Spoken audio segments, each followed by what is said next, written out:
leads the red-hot Angels into Minneapolis tonight with Ron Coomer. I'm Anthony LaPanta. Minnesota will be trying to complete the sweep 5 months after they started, and they'll be doing it with 7 new faces, as yesterday the Twins announced 7 call-ups with the September roster expansions now that Rochester's been eliminated from the International League playoffs. Many of these players are players Twins fans have seen before. Who are you most intrigued to see down the stretch?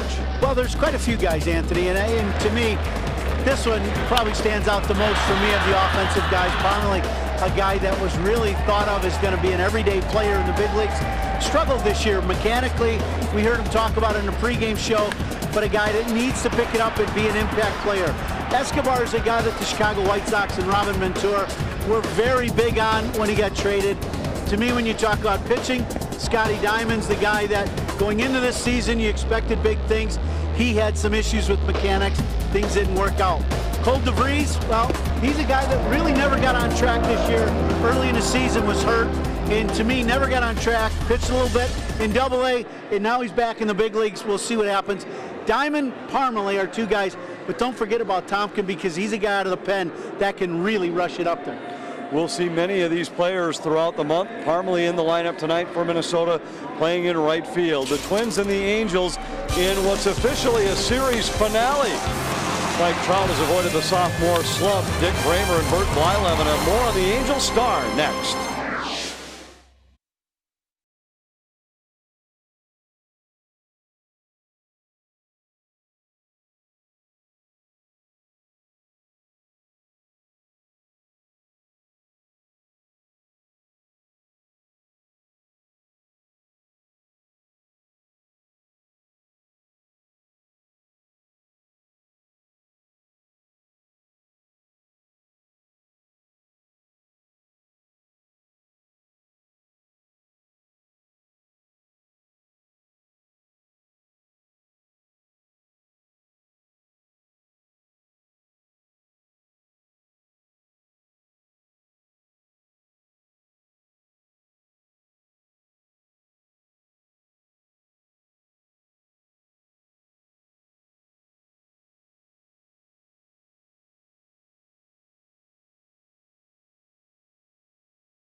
On Fox Sports North is presented by Northland Ford. Visit northlandford.com and your local Northland Ford dealer today. And by Menards. Save big money on all your home improvement needs at Menards.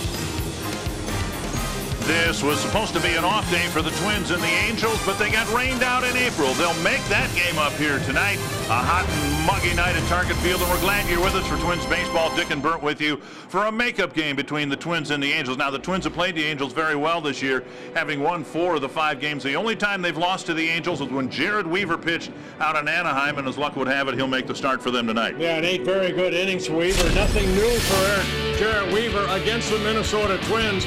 In that ball game right there, you can see 1 walk, 9 strikeouts. That's a season high for Weaver. 8-2 over his career in 14 starts. So he has had the Twins number. Of course, last year he no-hit the Minnesota Twins. For the Twins on the mound, that'll be Pedro Hernandez. He's making his 8th start of the year, coming off a quality start. His first one in his career.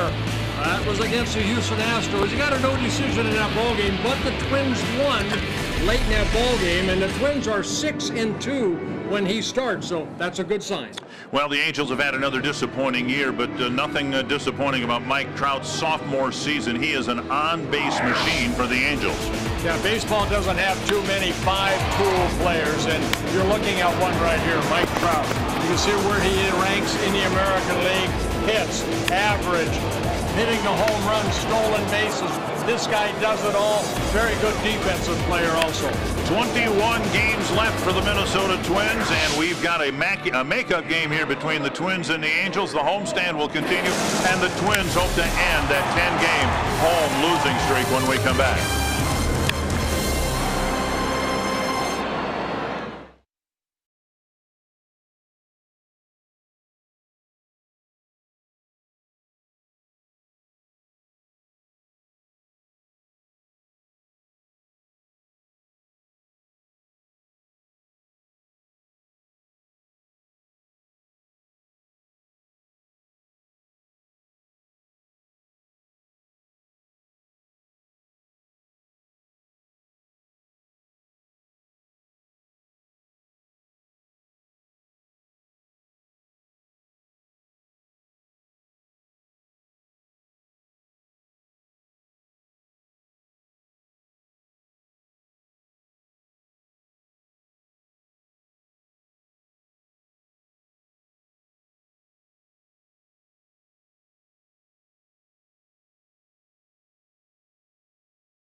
Of anything is a lot, and when you're talking about consecutive home losses, that's at least 8 too many. And the Twins will try to end an incredibly long home losing streak here tonight in the makeup game against the Angels. Pedro Hernandez finishing up his warm-up tosses. Mike Scioscia, like Ron Gardenhire, accustomed to being in the playoffs, and for Scioscia this will be the 4th year in a row where the Angels have not been in the playoffs. They played better as of late, but still a very disappointing year for the Angels. Here's his Menards batting order for this final game between the Angels and Twins. Colin Cowgill leading off, Eric Ibar, Mike Trout, Mark Trumbo, Josh Hamilton, Chris Iannetta, Cole Calhoun, Grant Green, and Tommy Field. And left-handed pitcher Pedro Hernandez on the mound looking for his 4th win. His first career start against the Angels. As I mentioned in the open, he's coming off his first quality start at the major league level. This is his 10th career start. He's had better luck against left-handed hitters than right-handers. Right-handers hitting .341, left-handers .224. So his goal is hopefully get a lot of these tough right-handed Angel hitters out here this evening. Northland Ford defense for the Twins. Oswaldo Arcia in left, Alex Presley in center, recall Chris Parmalee in right. Trevor Plouffe, Pedro Florimon, Brian Dozier, Chris Colabello around the infield, and Josmil Pinto behind the plate. 93 degrees. It's actually cooled off a couple of degrees here in downtown Minneapolis. Very high dew point. Very muggy conditions for, well, we're approaching mid-September here.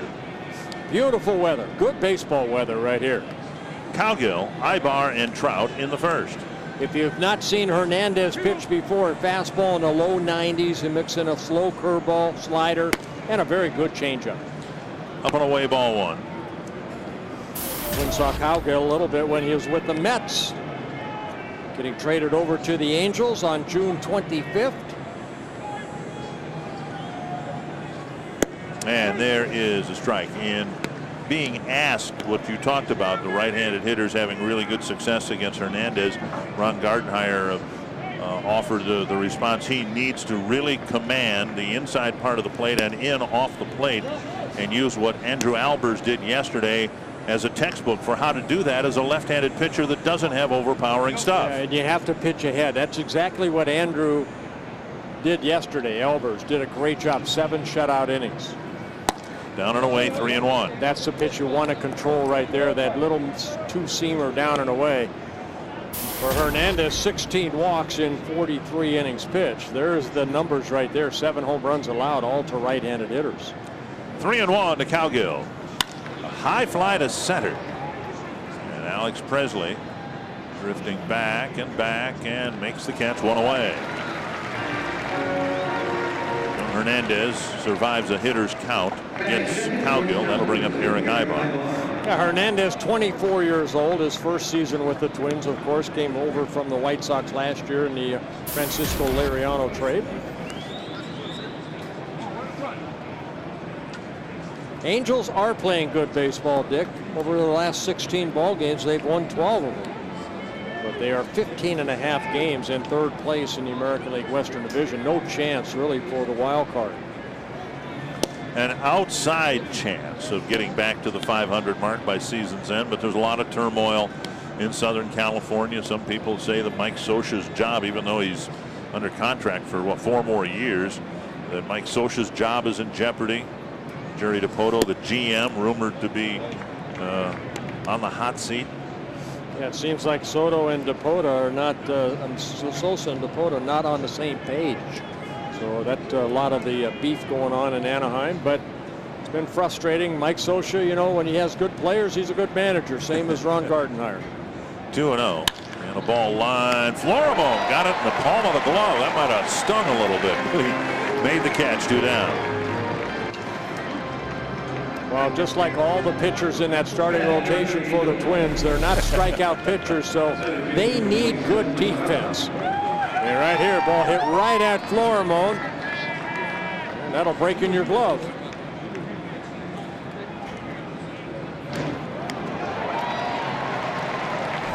Two down, and that'll bring up Mike Trout. Trout having a phenomenal second half of the year. Has raised his on-base percentage to .437.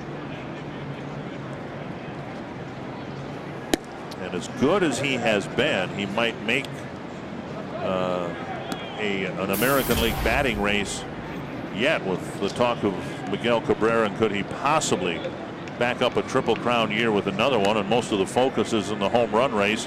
Chris Davis up by 5. Trout's starting to make a little noise. He's 15 points behind Cabrera, and that can be made up in a weekend series. Fastball in the inside corner, 1-1. Well, Mike Trout only 22 years old already in his third season with the Angels. Last year, American League Rookie of the Year when he hit .326, hit 30 home runs and drove in 83 runs. 1-1. And stole 49 bases. So a 5-tool player.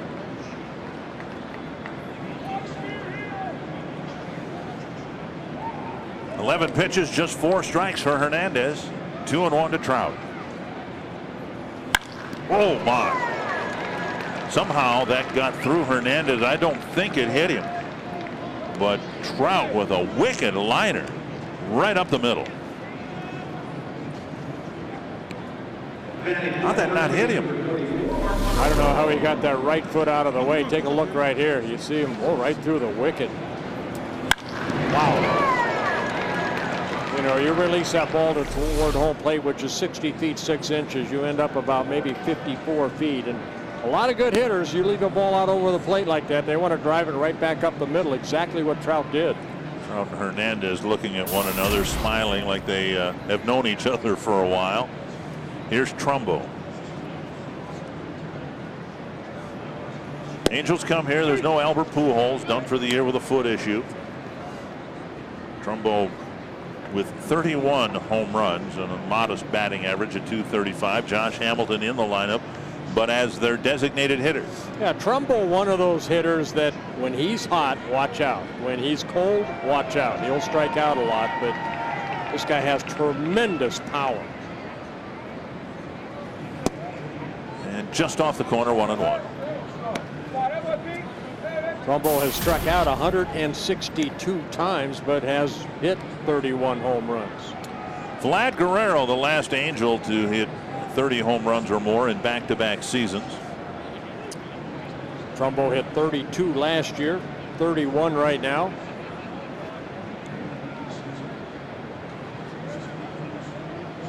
And a throw to first. Yeah, Trout very good speed at first base. 32 stolen bases this year in 39 attempts. 20 off the league lead held by Jacoby Ellsbury. Hernandez pretty good at holding on runners. Only 1 stolen base against him in 4 attempts.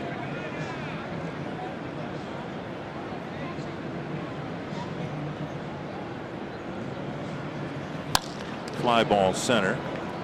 Presley back and there to make the catch. A couple of well hit balls, but a scoreless first inning for Pedro Hernandez.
Swinging a hot bat since coming over to the Twins in the Justin Morneau trade. He will lead things off. The Twins hope to make it 5 out of 6 against the Angels, a team that's typically given them a lot of trouble.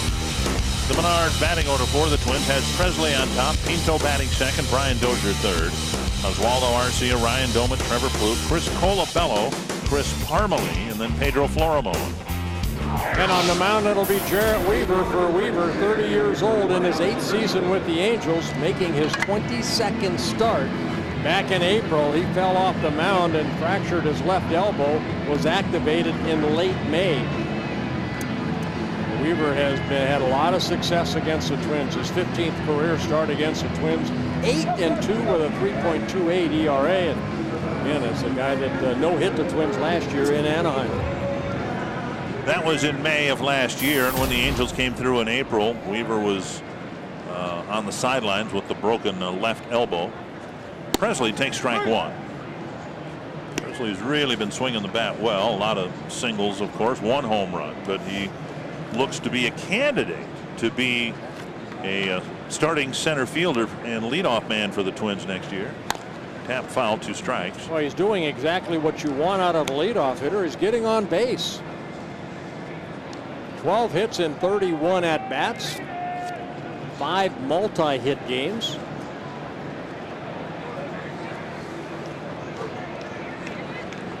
Three walks in 31 at bats, 2 strikes. Presley has never faced Weaver.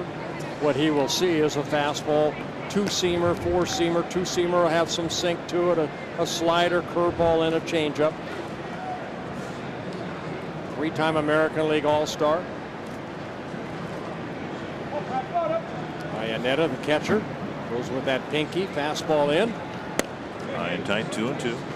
Conspicuously absent on the list of call-ups for the Twins, Aaron Hicks, who was sent down in early August. Didn't swing the bat any better in AAA than he did at the big league level, and so he was not called up in September, with the hope being that he'll respond to that as Right. Brian Dozier did a year ago. I agree. You have to earn the call-up, and I don't think Hicks earned that. Last year Dozier didn't. He had a disappointing first year in the big leagues. He was sent down and may have assumed that he would be called up in September, and when he wasn't, it was a bit of a wake-up call for Brian. He would tell you that, and that may prove to be the same for Aaron Hicks. Presley takes a called 3rd strike, 1 away. Well, Weaver is a strikeout pitcher. Picks up his first strikeout. Northland Ford defense for the Angels. Cowgill in left, Trout in center, Calhoun in right. Tommy Field at third, Ibar and Green up the middle, Trumbo at first, and Bert mentioned Iannetta behind the plate. Yeah, Mike Trout has the trainer come out and get him some glasses, of course, in center field here at this time as that sun sets over home plate. I think we saw Presley battle the sun a little bit, and Trout deciding he might need those glasses. There's that. That's what Trout is looking into.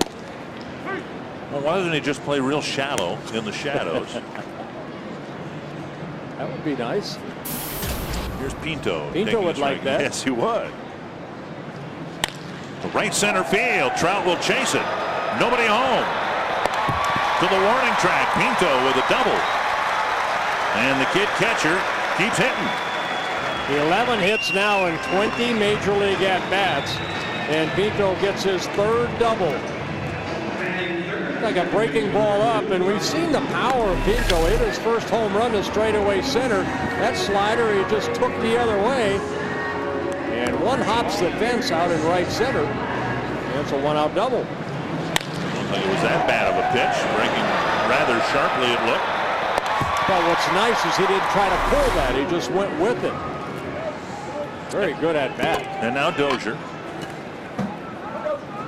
Twins shut out in the ball game yesterday, 2-0. Would like to strike first against Weaver, and there's a belt high fastball and strike 1. I mentioned Weaver is 8-2 in his career against the Twins. The 2 losses coming here. The Twins have not beaten Weaver at home in Anaheim, but they are he is 2-2 here in Minnesota. Tapper left side. Field with a stop and a throw that pulls Trumbo off the bag.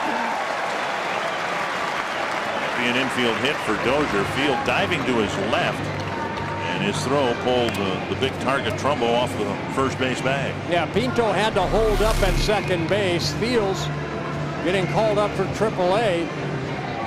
Just threw the ball wildly up the line, and Trumbo has to come off the bag to get it. And they will give Dozier an infield base hit. Second game in a row now for Arcia in the cleanup spot.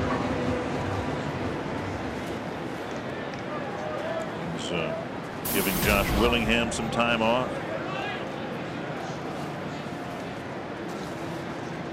Slow breaking ball, but he missed. 70 miles per hour, ball 1. Yeah, Presley, Pinto, Arcia have never faced Weaver before. It's the old saying ignorance is bliss. You never face the guy. You don't know what to expect or anything. Just look for the ball and try to hit it. Hit it hard somewhere. Like that. What a pickup by Trumbo. He'll go to the bag for out number 2. Arcia making a bid for an extra base hit. And a fine play by Mark Trumbo. Trumbo not known as a good defensive first baseman, but he kind of just stuck that glove out there. The ball bounced right into it. Boy, Arcia hitting this ball sharply, and Trumbo reaching out and snaring that hard hit ball and gets the out at first base. Wow. What a nice play. Ryan Doumit to the plate with 2 men in scoring position and 2 outs. Doumit serving as the designated hitter.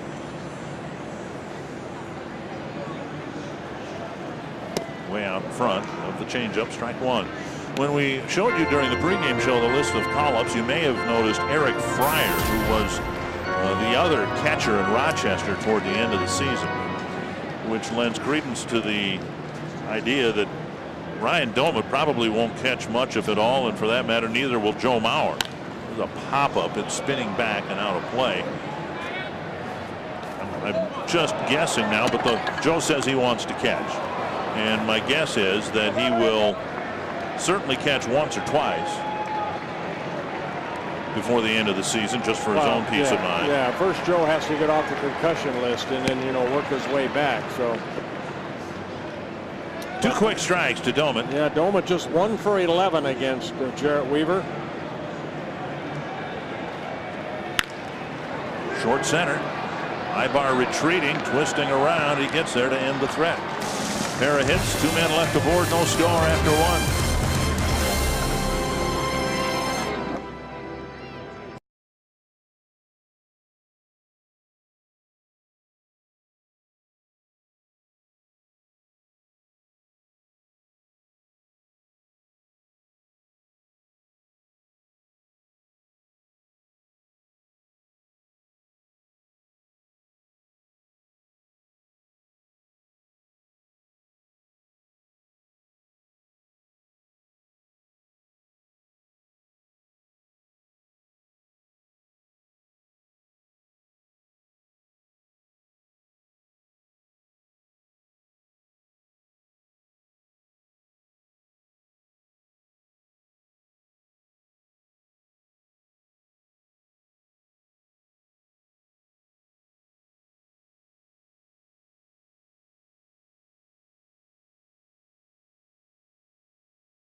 Into the second inning. Well, the big news today, the Twins calling up 7 players from AAA Rochester. Chris Parmalee in right field is one of them.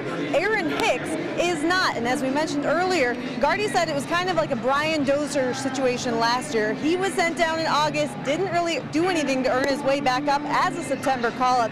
Obviously this year Dozier has had an absolute breakout season, and he told me earlier he talked to Hicks a while back and he told him keep your head up and start working hard because next year is going to be sooner than you know it.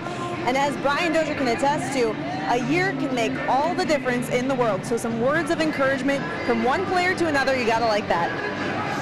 Absolutely, and who better to advise than somebody who went through the exact same process a year ago. Well, again, it's a call-up that is earned, and Aaron Hicks definitely has not earned that call-up. Josh Hamilton, Chris Iannetta, and Cole Calhoun to hit for the Angels here in the second. And speaking of earned numbers on Josh Hamilton, he has not earned the big contract that he signed yet, hitting at only .237. Strike 1. Those are his numbers from last year at this time. 40 home runs, drove in 119. You can see where he is this year. And strike two. He's always been a free swinger. You know, he's a guy that if you leave the ball out over the plate, he can hammer it a long way. You got to have to pitch inside and then change speeds. A lot of strikeouts, 138 of them, and 506 at bats. 1-2. Again, left-handers hitting only .224 off of Hernandez. See that pitch right there? That's not Hamilton. When he's swinging a bat good, he doesn't chase that breaking ball. But Hernandez picks up his first strikeout. Breaking ball, really not even close. And Hamilton swings through it. Hamilton hitting just 176 against lefties. The sports and highlight show you've been waiting for is here. Fox Sports Live. Jay Onrait and Dan O'Toole are joined by Donovan McNabb, Gary Payton, Andy Roddick, Carissa Thompson to bring you everything you need to know about the world of sports. It's Fox Sports Live, airing nightly on Fox Sports 1. One gone. Here's Chris Iannetta.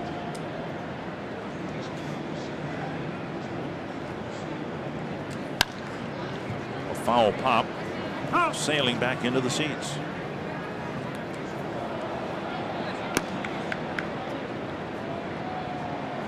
Iannetta in his second season with the Angels came over from the Colorado Rockies organization.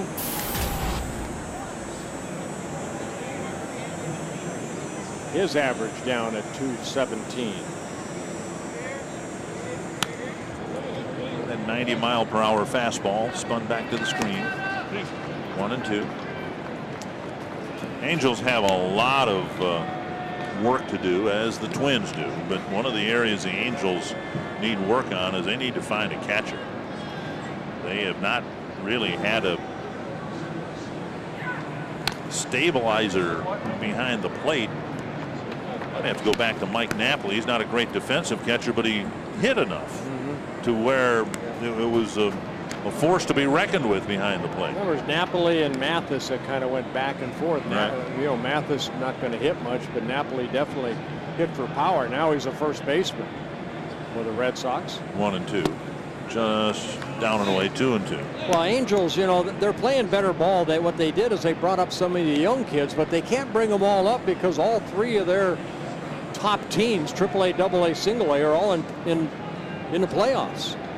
So they're not really here with say the troops that the Oakland A's are going to have. Blue charges. Flips, gets an Iannetta. 2 down. Oakland A's start a 3-game series there tomorrow night, and I understand they have 37. They had 36. They may have added somebody else. 36, 37. That's a lot. Going to take a number outside the clubhouse just to walk in. Here's Cole Calhoun in an otherwise awful season for the Angels. Here's Calhoun putting up some pretty remarkable numbers. 6 home runs in just 38 games, giving the Angels something to consider in the offseason as he looks forward to the 2014 season. Is he an option? Yeah, Angels very high on this young man right here, 25 years old. He spent time down in AAA. Ball's going to hook foul or slice foul, where he hit .354 in 59 ball games. A career .317 hitter in the minor leagues. They list him at 5'10" in the media guide only because he says he's 5'10". They don't have an official measurement, I guess. Jokingly, Mike Scioscia the other day accused him of being 5'3". He's somewhere, I suspect, in between. 1 strike. Altuve with the Houston Astros, they had him at what, 5'6", 5'7"? That's a lie. Standing on the Houston phone book, maybe. Out of Buckeye, Arizona, signed by the Angels out of Arizona State in 2010. And a sharp single to right. Another 2-out hit for the Angels. Calhoun's aboard, and that'll bring up Grant Green. Howie Kendrick done for the year, and so Green gets a chance to play for the Angels. Yeah, Green getting traded over from the Oakland A's in the Alberto Callaspo trade in late July. Here's Howie Kendricks. Had a chance to talk to him today. He wants to get back this year. He said that you know, he'd like to come back and play.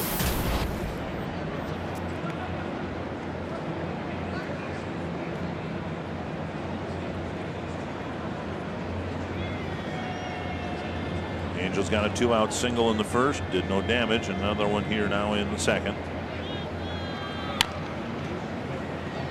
That I think is the type of pitch Ron Gardenhire was talking about. You have to pitch in off the plate, use your cutter, get the right-handed hitters to respect a presence inside if you want the changeup down and away to be effective. Yeah, you have to work both sides of the plate. You know, hitters have a tendency, if you're just working away, they'll start diving.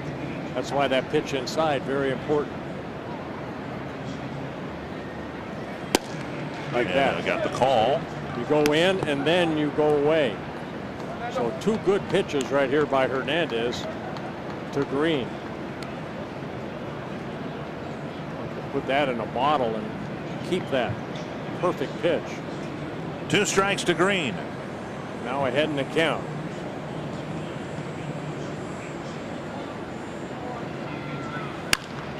Left center field. Arcia chasing it. He's there to end the inning. Another scoreless inning for Pedro Hernandez.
For 150 years, but Weaver's was a little bit different.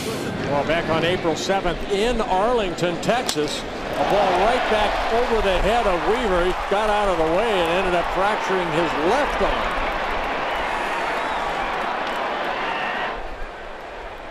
Came out of the ball game and then activated back in late May on May 29th. Plouffe, Colabello, and Parmelee facing Weaver here in the Twins' second. First pitch laced to the left field corner, but hooked foul. You know what the Angels found out after that injury, though, that their rotation wasn't nearly deep enough. In any case, even with a healthy Weaver, but then they had to proceed without him. But guys like Joe Saunders really, or Joe Blanton, I mean, really struggled. The Twins beat him a couple of times. Well, Jason Vargas had that blood clot that put him on a disabled list. So, yeah, they've had some injuries to that starting rotation. 2 strikes to Plouffe.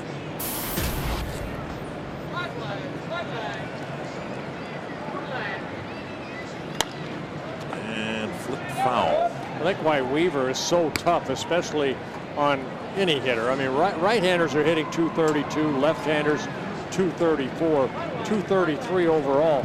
He's a big kid. I mean, a tall kid, about 6'5", 6'6", and he comes at you where he steps toward that third baseline.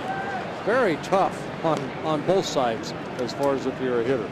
Weaver picking up a strikeout, his second. Plouffe strikes out for the 97th time. He'll probably be the next Twin to reach 100 strikeouts.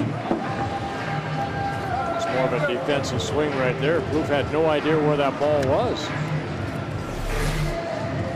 1 down, Colabello the batter. Twins have 3 players, 3 batters with triple digits in strikeouts. Willingham with 113 yesterday. Dozier and Florimone got to 100 strikeouts. Here's a ball bounced to third.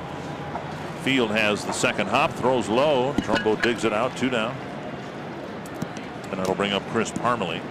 You can get involved in the game. Let us know who you think will be the Arby's Value Player of the game. Text the word value followed by a space in the player's name to short code 234-234. Chris Parmelee.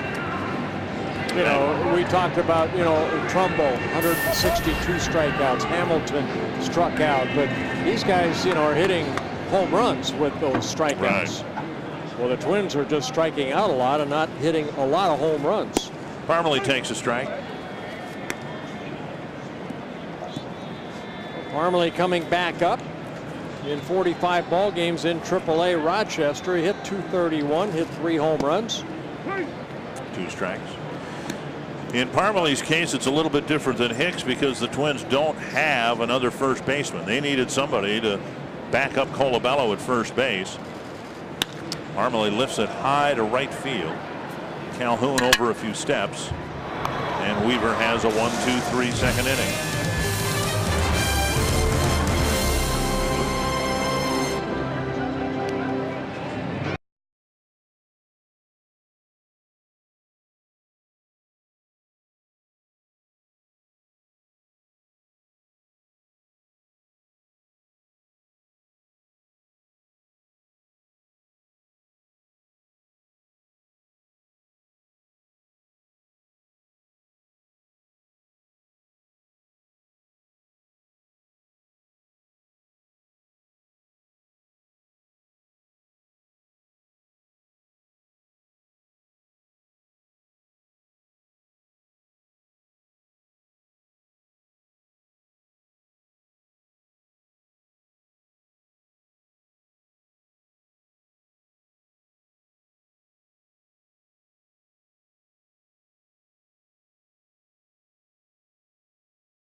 And it was a cold, rainy day. We picked up about 60 degrees, I think, from that day. And that was rain. It looked like it was awfully close to snow. Stocking caps out and all that. And finally, they decided, you know what, let's try it in September 9th when it'll be 93 degrees. Isn't it nicer? Now, you and I both have a great deal of, or had a great deal of professional respect for the Angel TV announcers, Victor Rojas. No. And maybe you did. I never. Mark Gubicza, at least I did. Now, when they were here in April, they had the windows closed because it was cold. Now, they've got the windows closed because it's too hot. There's a word for that, but I can't say it on the air. Well, looking at that, it made me think of all the playoff games the Vikings played against the Rams at Met Stadium. Oh, yes. Bud Grant. And Bud Grant said there aren't going to be any heaters, right? We're just going to have long sleeve, something on under our jerseys and all that. We're going to play in the elements. And the Rams would get off the plane and start shivering. They didn't stop till they got back on the plane after the Vikings beat them. So I think this is a baseball extension of that. Yes. Has nothing to do with the play on the field, but at least at the broadcast level. We're gamers, okay? Or gamey at times, but 2-2 to Field. Swing on the foul. Field called up perhaps just for a day or two. as you mentioned, they've got their AAA team in the second round of the playoffs. AA team is in the playoffs, so is the top Class A team. And Field may be returned to Salt Lake City in a day or two. Yeah, the Angels' third baseman Jimenez bothered by a couple thumb injuries. Chopped to third. Plouffe has it, fires on the run, and a good play. Nice stretch by Colabello to one away in the third. Yeah, we have seen Chris over at first base do a good job of that, really stretch out. And he doesn't do it until Trevor Plouffe releases the ball. And right there, Plouffe coming in, and then right there you can see him stretch out as far as he can. Nice catch, nice stretch by Colabello for the first out. Might not seem like much, but people who've been around the game a lot longer than I have say that's almost a lost art. A first baseman really stretching out, and you can get a lot of extra outs by extending yourself. Kent Hrbek was one of the best at it. Did the old butterfly splits. Yeah, he did the splits and then would fall over. And then, you know, Al Newman, somebody come over and help pick him up and be ready to go. Deep to right center field. Parmalee hoping for a bounce. And it'll be Presley firing it back to the infield. A one-out double for Cowgill. That ball hit off the wall right there. About 15 feet up that wall in right center field. And Cowgill gets his third double as an Angel. Taking that fastball the other way. So third hit for the Angels, first extra base hit. A one-out double. Eric Ibar hit a liner right at Florimon in the first inning.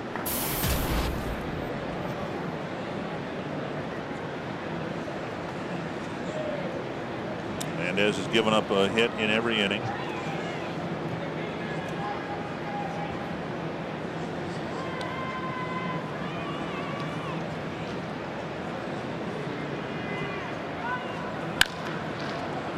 Nice pickup. Florimon sets, fires. Good play for out number 2.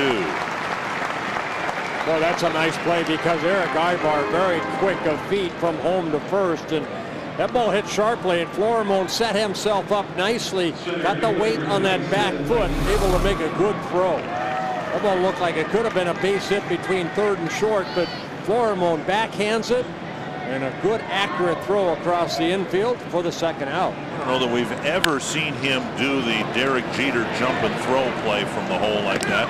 He much rather would plant that right leg and put a little extra behind the throw.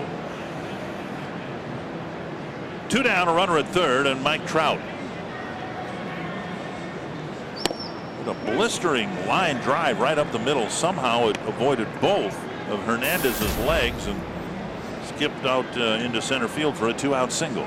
They were about knee high too, kneecap high. Luckily it found a way through. 1 strike.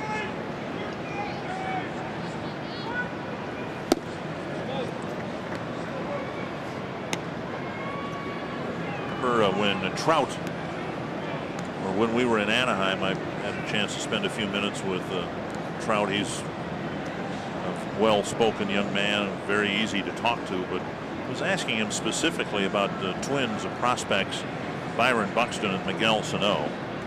1-1 inside. And Trout had heard of Buxton and what he had done and drawn comparisons to their numbers when they were each in Cedar Rapids, Iowa. Back then, Cedar Rapids was the Angels affiliate in the Midwest League. Now, of course, the Twins affiliate. And then I talked to him about Sano, and I asked Trout, I said, what was the biggest jump for you to make in the minor league ladder? 2-1, 3-1, and he said without question it was high A to double A. So that was the toughest level for him to climb, and I think maybe Miguel Sano experienced a little bit of that going from high A to double A this year. His batting average went down, power numbers were still there.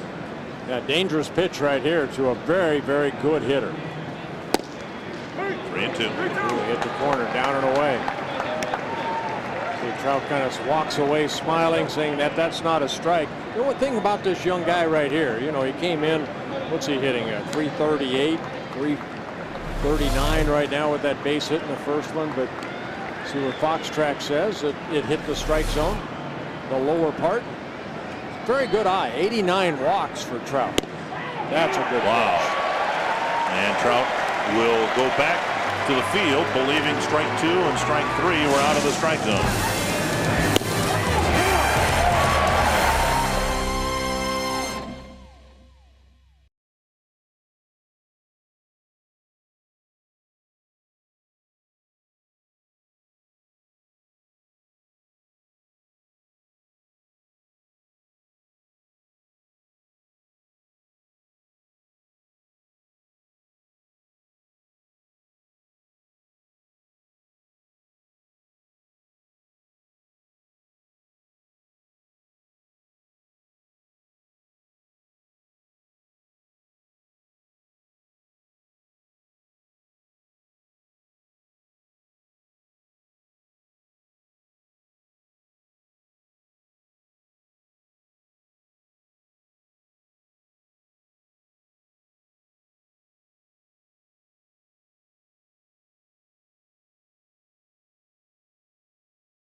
North is presented by CenturyLink, your link to what's next.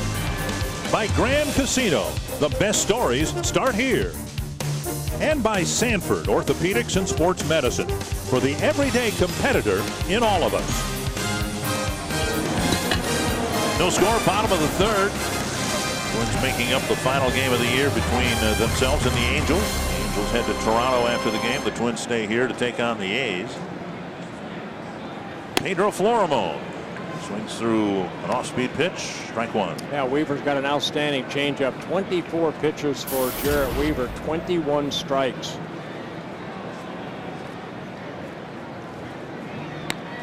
There's a bunt, beautifully laid down, and it'll be a base hit for Florimon. A bunt that hugged the edge of the grass. Field had no chance. Yeah, I'm surprised that Field didn't allow that ball to continue to see maybe if it rolls, but that sure looked like it was going to stay on the grass the whole way. Great bunt right here by Florimon.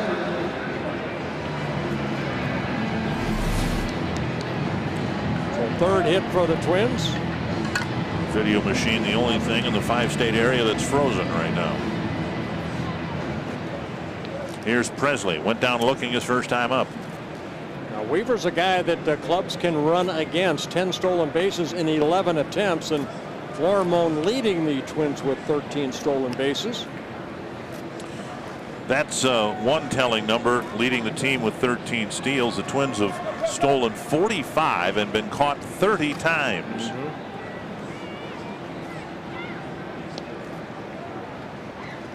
That is, according to my Minnesota high school math, 60%. That's not good. My math or the percentage? Either one. No, your math is fine. The 45 and 30, not good. 1-0 to Presley and another throw to first. Well, Weaver, as I mentioned earlier, making his 15th career start against the Twins. This is his 229th major league start. Won 20 games last year, 20-5, had a great year. 111 major league wins, only 60 losses. Presley pops it foul, 1-1.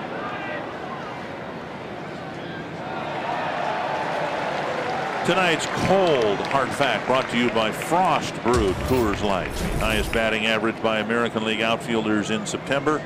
Mike Trout at 500. And Alex Presley on the list in limited number of at-bats. Presley with 32 at-bats with the Minnesota Twins and a dozen hits.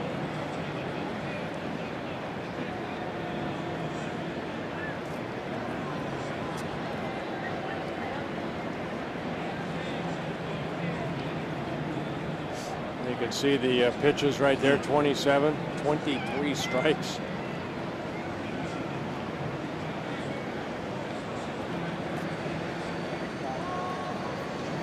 There goes Florimon, and the pitch popped up near third. Florimon doesn't get to second base. He retreats. The catch is made. The Twins put the hit and run on, 1 down. Pinto will hit next, but first we can tell you about the offer for group outings here at Target Field. It could be a business group, a church group, school group, or maybe some friends and neighbors. Visit twinsbaseball.com/groups or call 800-33-TWINS and get a great deal on group tickets today. Twins seeing Presley on a daily basis for the first time and want to find out what type of player he is. Looked like they put the hit and run on there, and he popped it up instead of hitting it on the ground. Ball 1. And I think that's another reason that Aaron Hicks didn't come up, because they want to see Presley out there every day out in center field.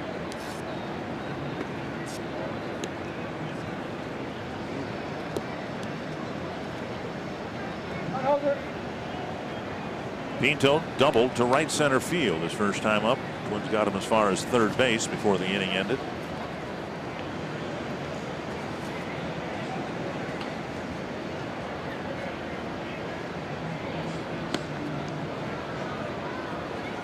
For Florimon, 13 steals and 18 tries. A little bit better steal percentage.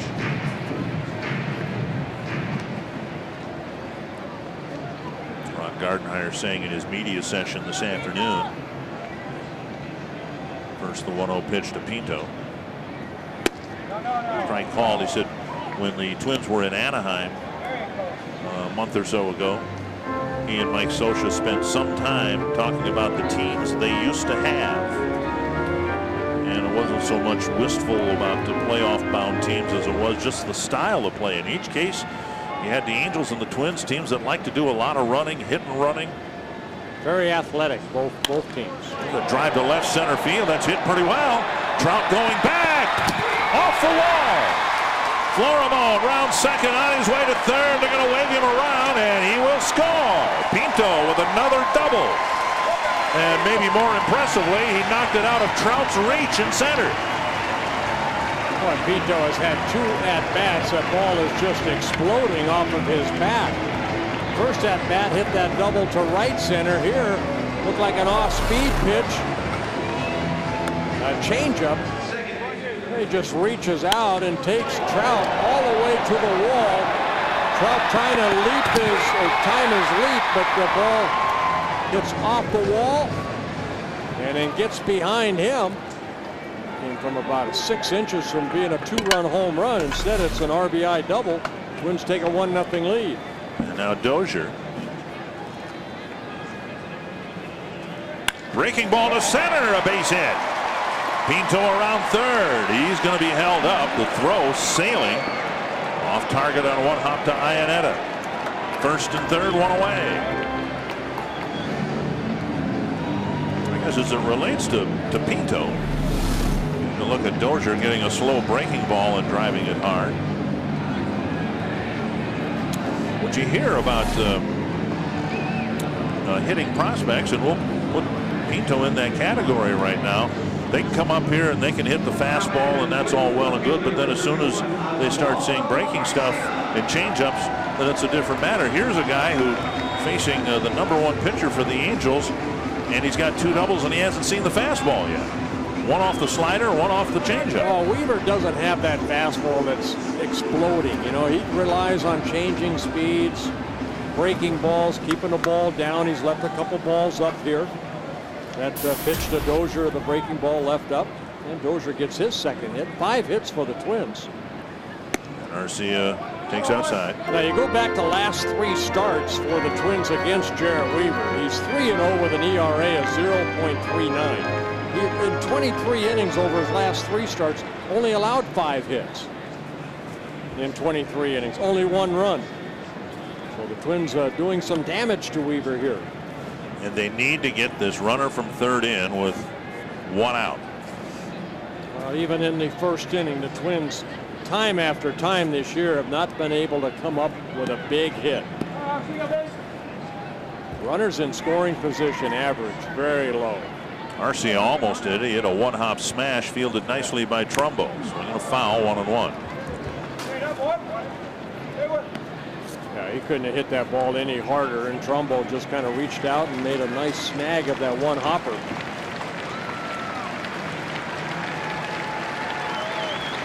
When we first got our initial glimpses of Arcia, we were told, you know, the ball really jumps off his bat. Well, now we're seeing the very same thing from Pinto.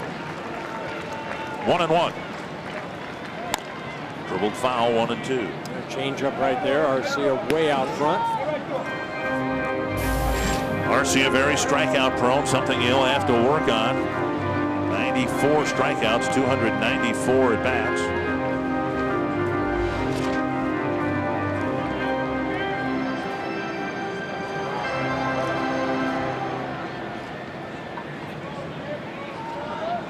One and two.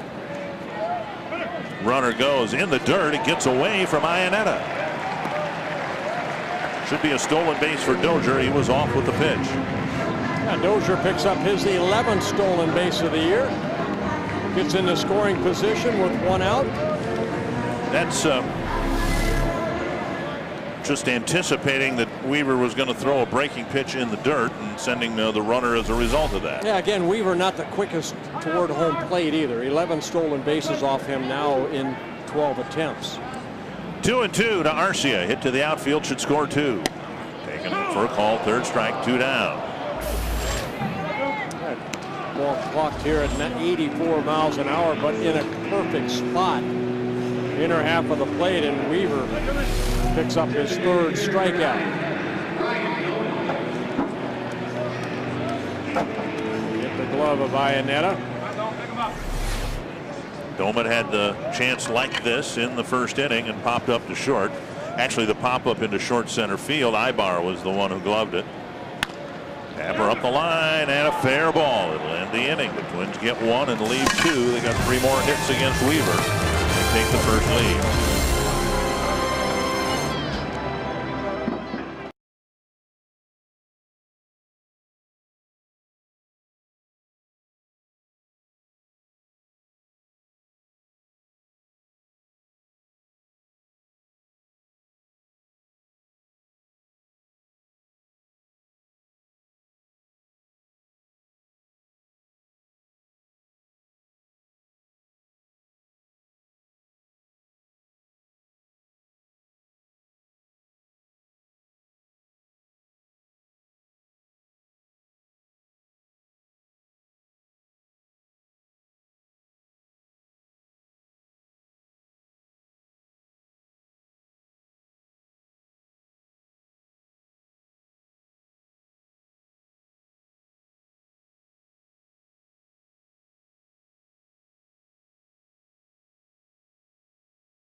Let's get caught up.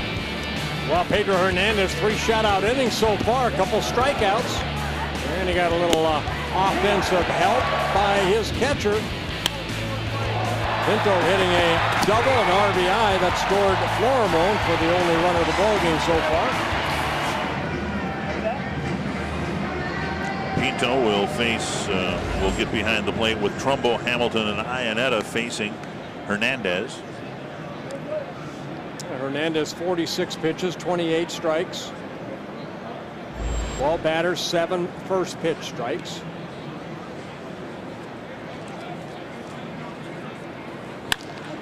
Now the first pitch laced to left. Trumbo hit the ball hard his first time up. He gets a leadoff single here in the 4th. tonight's AT&T Twitter poll, and we're asking you which of the Twins September call-ups are you most intrigued to watch. Vote via Twitter using the hashtags on the screen. MN Parmelee, Diamond, Escobar, DeVries, all players that we have seen before. I know Parmelee wants to have good at-bats here as the season winds down. There's Escobar. You know, he's going to be used part-time pinch runner, that type of situation.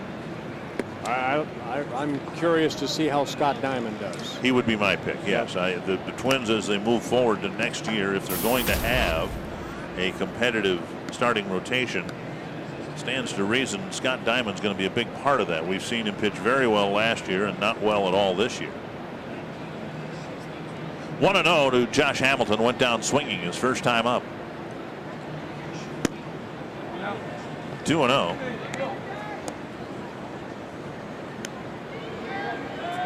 Laz Diaz calling balls and strikes. We've held over the umpiring crew from the prior series for this makeup game.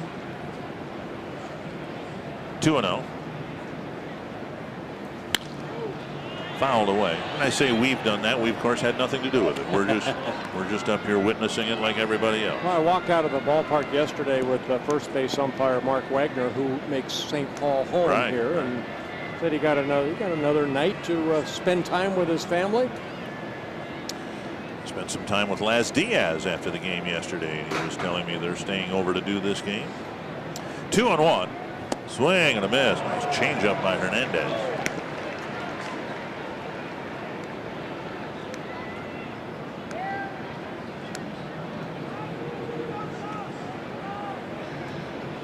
He struck out Hamilton in his at-bat in the second inning on a breaking ball down and away.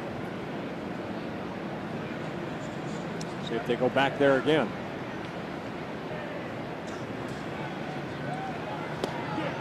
And he laid off of that one. Jack to swing. 3-2. It's almost the same pitch that he swung through in the second inning. Well, we'll see if Trumbo takes off here. He held up. Trumbo 5 stolen bases in 7 attempts. Haven't seen Pinto's arm yet. Might get a chance to see it here.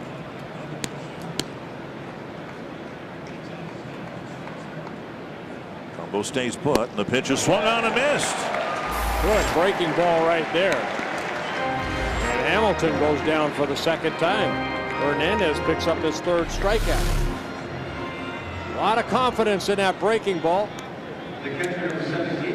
Good location down. One down. That'll bring up Iannetta.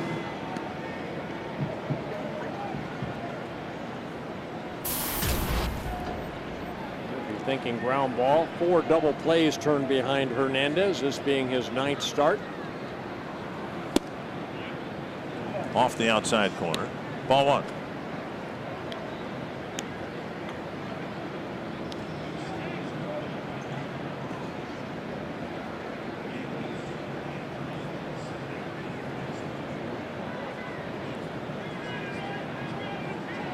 One and 0 to the Angel catcher. 2-0.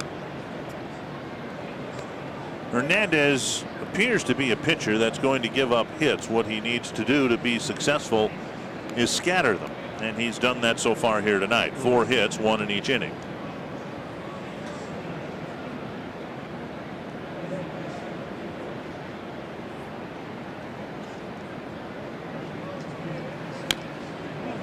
Two and 1. Came inside with a cutting fastball and got a foul ball.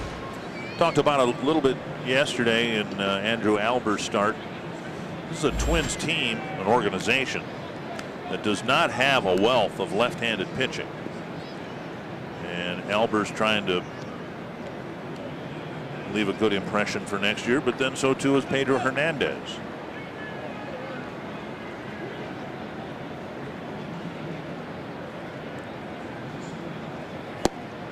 Taken low, 3-1.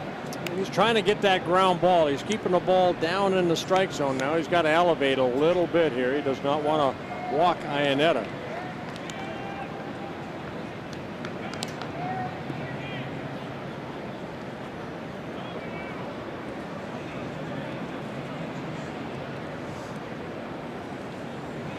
Ionnetta's hit into 7 double plays.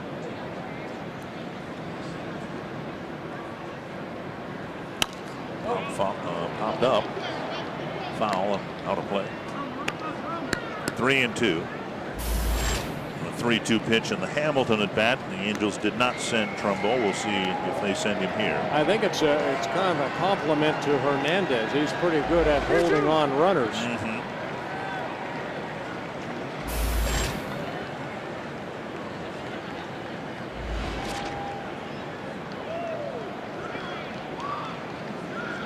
Conservative lead by Trumbo. He stays put. The pitch line to right center field. Parmalee had to backhand that skittering first hop. Para hits now in the 4th. First and second, one down. That'll bring up Cole Calhoun. A fastball right here that just stayed up a little bit. And Iannetta, kind of an inside out swing, hits it sharply into right. That keeps Trumbo from going from first to third.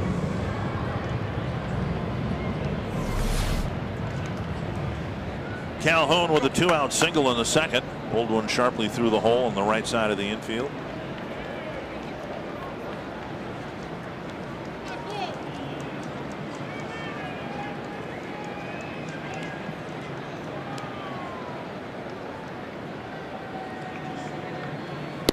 Strike on the outside corner. Good fastball, good location at 90 miles an hour.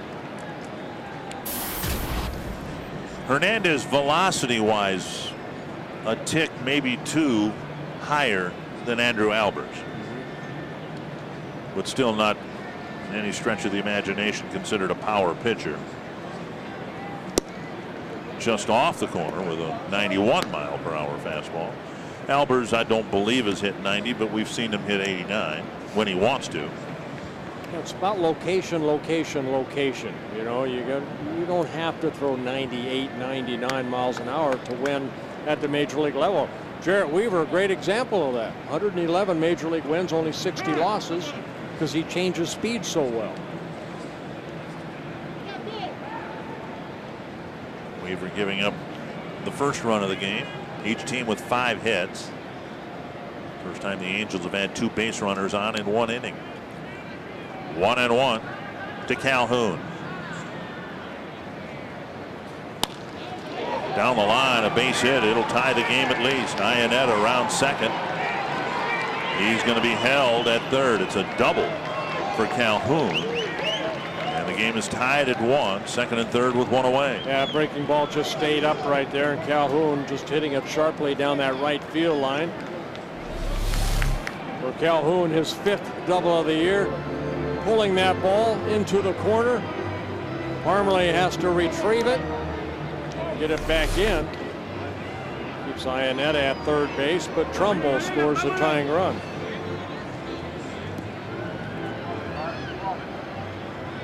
Second and third, 1 down. Grant Green, the batter, hit a fly ball to left center, caught by Arcia to wrap up the second inning.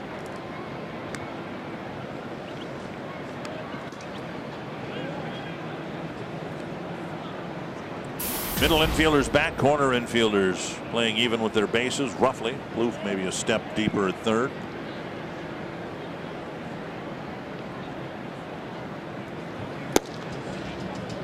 Outside, ball 1. Figures that Hernandez, making his first appearance against all of these Angel hitters, would have a tougher time of it second time through the order. First time through the order, just 2 hits and 9 at bats. And now second time through the order, they are 4 for 7. Popped up a foul ball that'll reach the seats. Yeah, but you know what? Most of his pitches have been down in the strike zone. He fell behind on Iannetta. They had to come in with a fastball on a 3-2 pitch. He's trying to get that ground ball, but he's just missing a bit low right now. You'd rather miss low than up in the zone.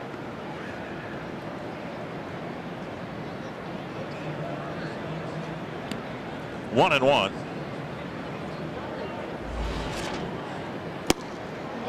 That one he just tried to overthrow. 65 pitches, 38 strikes for Hernandez. I was just going to bring that up. You know what we've seen from Hernandez when he has succeeded, he's been a 5 to 6 inning a guy pitcher, because long counts, high pitch count. Dribbled foul. Well, I think that's what was so impressive at his last start. I know it's the Houston Astros, but he threw only 70 pitches and he went out for the 7th inning and was taken out. Here he has 66 pitches, trying to get the second out here in the 4th inning. 2-2. Not much of a strikeout pitcher. Hernandez already has 3 of them. He could use one here. That's a fair ball. Plouffe sets, fires. Good play by Trevor Plouffe. A long throw from foul territory, and he got green for out number 2. Yeah, very nice play by Trevor Plouffe. He kind of looked home. I don't think he had a chance to get Iannetta at home, but Plouffe making a nice play, probably saving maybe a double and another run. Backhand right there, and then the long throw.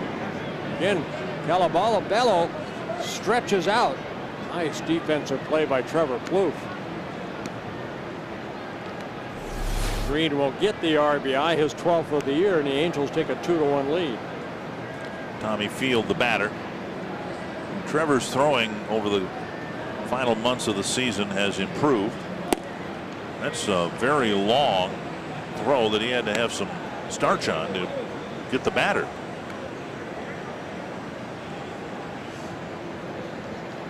One and 0 to Field.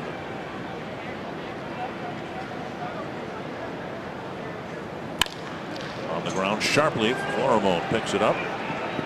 Colabello, the inning ends. 3 hits, a couple of runs for the Angels, and now they lead by a run.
By McDonald's. Try the new Premium McWrap at McDonald's today.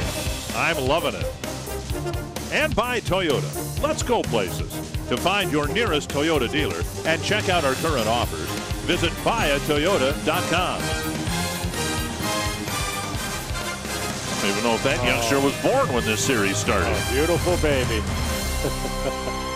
Oh, honestly, yeah. that baby might be less than 4 months old. Yeah. See, everything's by design. Plouffe swinging and missing. We were rained out just so that young child could see its first baseball game. Twins and Angels. And a baby looked like an angel. In September. Plouffe driving one to left center field. Cowgill over. He's not going to get there. It'll be another extra base hit. Plouffe digging for second, and he's in with a leadoff double. Another double for the Twins, their 3rd against Jared Weaver. Plouffe has been swinging a very good bat over the last 20 ball games since August 18. Plouffe's average has raised about 10 points. That ball slicing it right in the gap. Trout has to get it back in, and Trevor Plouffe with his 21st double of the year. Kirby Puckett used to call those hanging breaking balls gifts from God. And Trevor got a gift and hammered a double. Here's Colabello.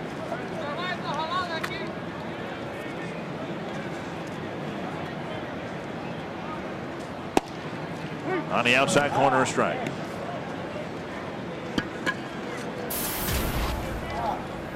While Colabello has a backup now on the roster in Chris Parmelee, the Twins still envision Colabello getting plenty of at-bats here in the final 21 games.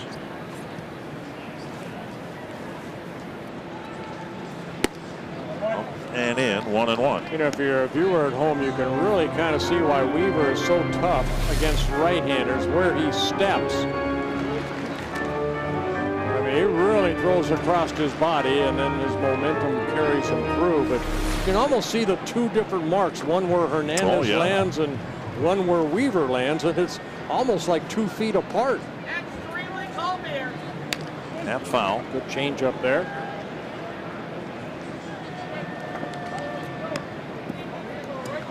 I'm sure somewhere someone wanted to kind of get him to open up a little bit, but that's the way he throws. But you said early on you were that way. I was that way. Marv Grissom, my pitching coach, actually put a chair down, and I had to step over it to open up a little bit, because I landed on my heel. Weaver doesn't really land on his heel. He kind of lands, and then his momentum will go him toward first base like that. 2-2. So he's able to get his upper torso over the ball and over his hip area. Colabello with a bouncer to third his first time up. Twins want him to at least advance Plouffe up a base after the leadoff double. Yeah, this is a great angle right here. You can almost see the dark dirt area. That's where that left, look at that right there. Well, because of that, some teams have suggested that Weaver takes advantage at home of the fake rock display they have out in left center field. That his pitch, which comes from way over here, way to the right,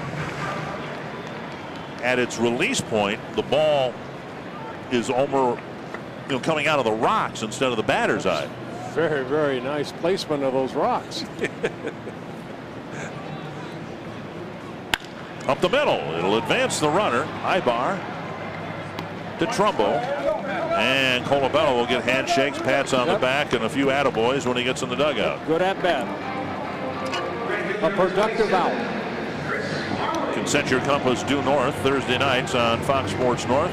Bill Shirk and Laura Schara will take a look at the stories and adventures of outdoor enthusiasts in the upper Midwest. Due North Outdoors, Thursday at 6:30, only on Fox Sports North. You know, at the old ballpark in Baltimore, there used to be a white house that was kind of over the batter's eye.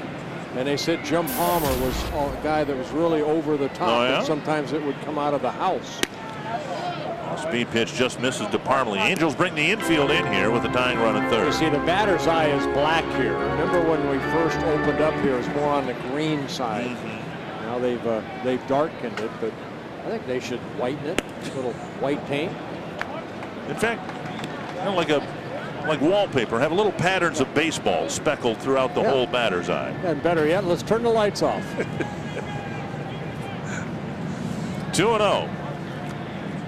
You'd get to 300 wins yet, wouldn't you? Why You'd come back out of retirement. That's how I had 60 shutouts. Yeah. I pitched when the lights were out. First 3-ball count for Weaver. Florimone on deck. It's a big at-bat right here for Parmelee. Needs to drive him in. Instead, he'll take a walk. Weaver's first walk of the ball game. Florimone led off the third with a bunt single and scored on Pinto's double.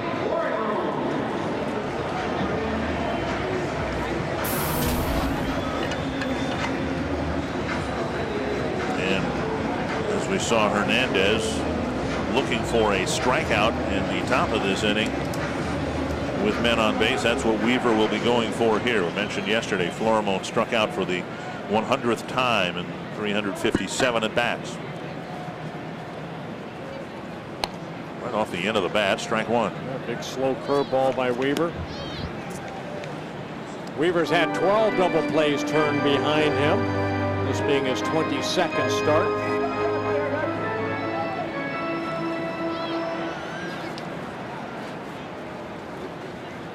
One strike to Florimon, tying run at third, one away. Just missed the corner.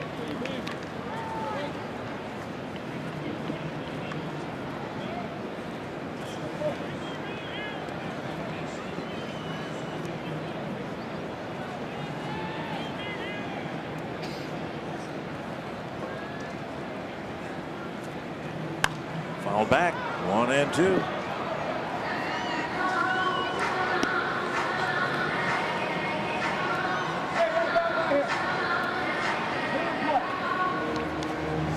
This is an area that the Twins hopefully next year will do a better job of, even though they've hit 255 on the road, or excuse me, at home.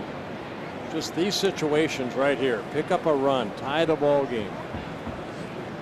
Florimon's hit only into 5 double plays, so pretty quick out of that box. 1-2. Strike him out. And a change up. 2 down. And that'll bring up Presley. Weaver picking up his 4th strikeout, and like his 3rd strikeout, came at the right time in the 3rd inning with a couple of runners on. So it's not an overpowering fastball, it's just great location down in the zone. Presley 0 for 2. Dozen hits and 33 at bats now for Presley. The average at 364. Yeah, you put those two together, the runners in scoring position total is 230, which is the 4th lowest in the American League. And we've seen it enough that boggles the mind that there would be 3 teams worse than that. I bet you Houston's one of them. You're probably right. Ball 1 to Presley. Maybe Miami. Well, the Twins with 3 doubles today have hit 263 on the year. It seems like half of those have been leadoff doubles, and then half of those have not come around to score. 1-0 to Presley, trying to get Plouffe in from 3rd. Popped straight up behind the second base bag. Ibar with the catch. The Twins get a leadoff double, leave them aboard, leave 2 on in the 4th. It's 2-1.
We head to the 5th inning. I'm Jamie Hirsch inside the Minnesota Lottery Winner's Circle with a pair, happy couple, is celebrating a 1st anniversary, and this actually is the 2nd time they're celebrating their anniversary at the Twins game, right? Righto. The first time we came here just a couple weeks ago, though, right? Yes, that was our first one we went to. We both bought each other Twins tickets for our 1st anniversary. His was right after our anniversary, mine is now. All right, well, and hey, now you get $100 worth of scratch-offs from the Minnesota Lottery to celebrate even more. Awesome. All right, thank you. Thank you. Enjoy the game, guys. Dick and Bert. Yeah, thank you, Jamie, and you are both here by Circle. Happy anniversary.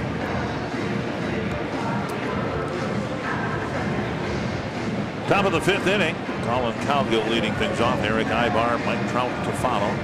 69 pitches for Hernandez in 4 innings, 41 strikes. Cowgill with a double his last time up. A fly ball to center his first time up. Up high, ball 1. Scott Diamond is here. Twins brought their AAA call-ups up in 2 different phases today. Eduardo Escobar and others here, and second shift coming, hoping to be here right around game time, and Diamond's made it. Ron Gardenhire saying today that the Twins intend on putting Diamond into the rotation without taking anyone out.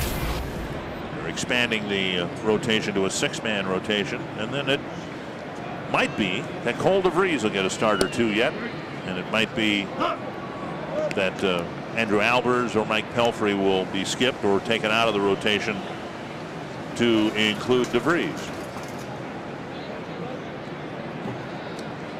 1-2 to Cowgill.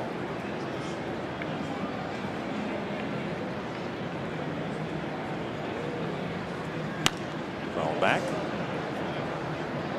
Yeah, I'm looking forward to seeing Martis. He got called up. He was one of my pitchers in the WBC from Curacao. He's in that second shift. He is yet to arrive. As far as I know, he's not here this afternoon. He didn't text you yet that he's here? Not yet. To short center. And Dozier with the catch, 1 away. Ibar will hit next. If you're looking for something extra special to take home after a game at Target Field, how about a bat, a ball, a jersey, all items used in a game here at the ballpark? Check it out between gates 29 and 34 out in right field. Next time you're at a ball game, stop by and find something unique. Get tickets by calling 800-33-TWINS or by visiting twinsbaseball.com. Ibar with a liner to short and a ground ball to short. Morimo made a nice play on his ball in the hole in the 3rd. 1-0. Yeah, this is a guy you want to take the bunt away. Trevor Plouffe and Colabello at first base, kind of playing even with the bag. Backhanded by Plouffe. Sets and fires, and again these throws just seem to be coming out of his hand better. They're truer across the diamond. Waist or chest high to Colabello. 2 down. Watch him right here. Sets up, makes a good throw across the diamond. Well, we got a third baseman on our broadcast team here. We'll have to ask Ron Coomer that. Maybe he can address that in the postgame show. The difference in Plouffe's throws over the last couple of weeks, and he wouldn't be the first player to either hit better after he started playing better in the field or play better in the field after he started hitting better. Sometimes one leads to the other. Whether it should or not, it happens a lot. 2 down.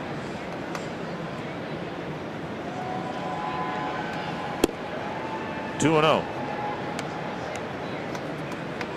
I'm sure you found over the years that you pitched better when you were hitting better. No chance. The word hit again. It's just swing better. And now 3-0 to Trout with Trumbo on deck.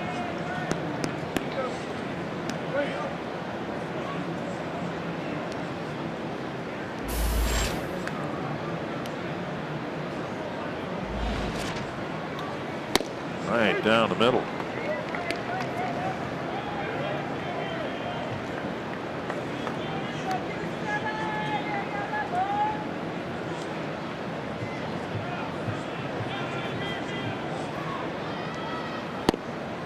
And a walk puts Trout aboard. Mike Scioscia saying, you know, we really encourage Mike Trout to take walks because he in essence can take a walk and turn it into a double because of the stolen base. Yeah, the 90th walk of the year for Mike Trout. That leads the Angels in that department. different matter than walking someone like a David Ortiz or somebody like that who's not going to steal second. You walk Ortiz, he'll be left at first until somebody gets ahead.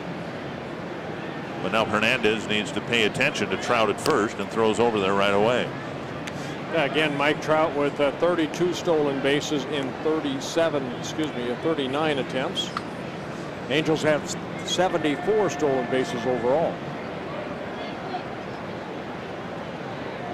Trumbo lined out to center and then lined a single and scored in the fourth.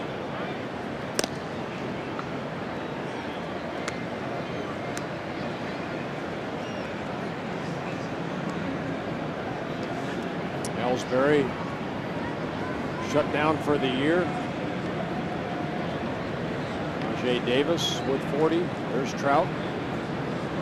I believe Ellsbury shut down for the year. I think he got a second opinion. Did he? And even though they discovered a broken bone, they're hoping with an orthotic or some means that after being shut down for a while, they'll hopefully be able to get him back. That remains to be seen. I'd like to have him for postseason. Means an awful lot to that Red Sox team. One strike to Trumbo.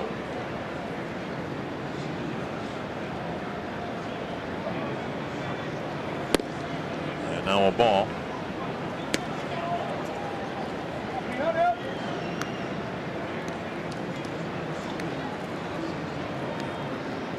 Trumbo leading the team with 162 strikeouts and 552 at bats.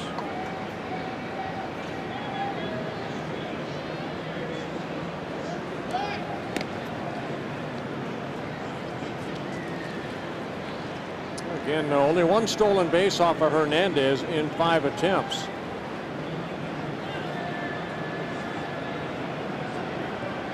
Trying to keep Trout close, but there's 2 outs. You want to make a good pitch to this big, strong man here at home plate. Hit hard and foul. Ball boy gets out of the way. Don't blame him. Mentioned Trumbo has 162 strikeouts. And he's 5th in the league. He's got Adam Dunn, Mike Napoli, Chris Davis, and Chris Carter ahead of him on the strikeout list.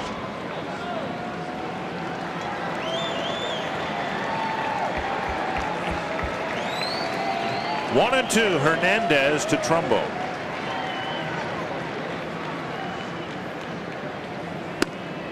Pitch is up. That's what we were talking about, Dick. Even though he struck out 162 times, he's also 4th in the American League in home runs with 31. 8th in the American League with 89 RBIs.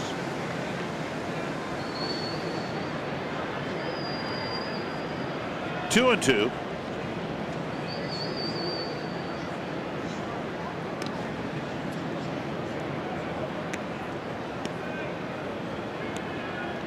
Hits are even at 6 apiece, but the Angels bunch 3 of them together early in the 4th inning to score a couple of runs. Second run, the deciding run right now, scored on the second out of the inning, a ground ball.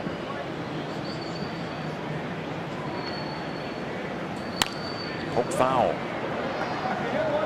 We've talked about this. The Twins have already won the season series against the Angels. And they've won the season series against the Astros 5-1, Seattle 4-3, Texas 4-3.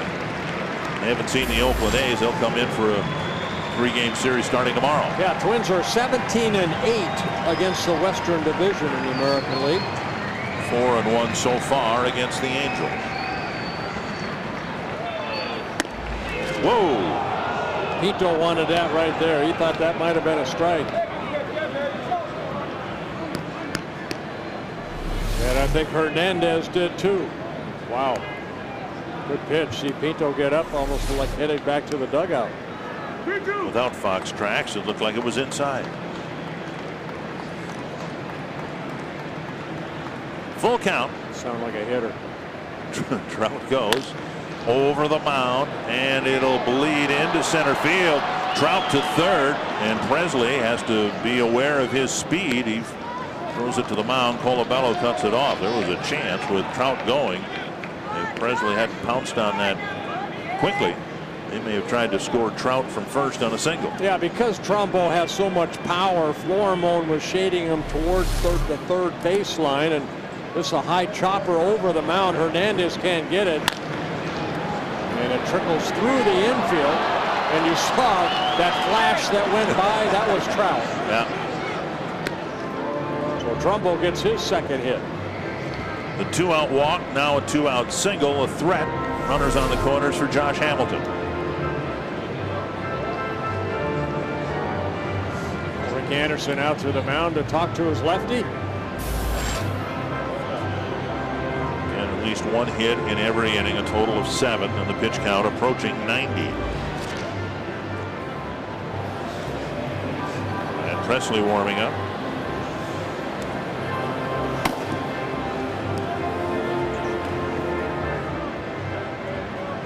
Hamilton has struck out twice. Mainly Hernandez been able to get ahead and then had to chase that breaking ball. Threw him a 3-2 breaking ball in this 4th inning that struck him out, and then in the 2nd inning struck him out on a breaking ball down and away. But always a dangerous hitter.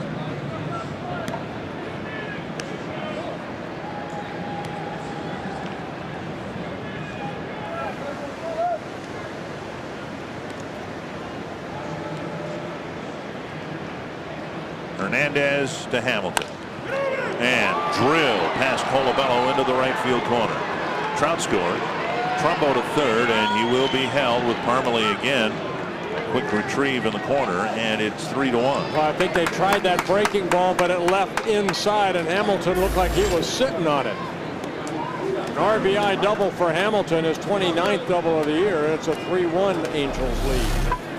Take a look at the pitch right there, breaking ball, and Hamilton. The other breaking balls were out over the plate. This one kind of stayed over the plate and hammered into that right field corner. It'll be the end of the road for Hernandez, who gave up a lot of hits. Up until the 4th inning, didn't give up any runs, but 2 in the 4th. After 2 are out, a walk, a single, a double, and he'll be taken out in the 5th with 2 gone and 2 men in scoring position.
The Angels jumped on him with 3 hits and a couple runs, and here with 2 outs, like you mentioned, Dick, the walk to Mike Trout. You know, Trumbo's base hit up the middle. Hamilton sat on that curveball that Hernandez got him out the first 2 times up, but got the RBI double. Ryan Presley coming in, making his 43rd relief appearance. He last worked on Wednesday in Houston. He worked 3 2/3 innings, allowed only 2 hits, no runs. Even though the Twins lost that ball game 6-5, he pitched outstanding. He's done a good job out of that bullpen in his rookie season. After the first time through the order, the Angels were 6 for 13 against Hernandez. And a big at bat here in the 5th inning. The Angels lead by 2, but they've got 2 runners in scoring position with 2 out. Iannetta takes up and away, ball 1.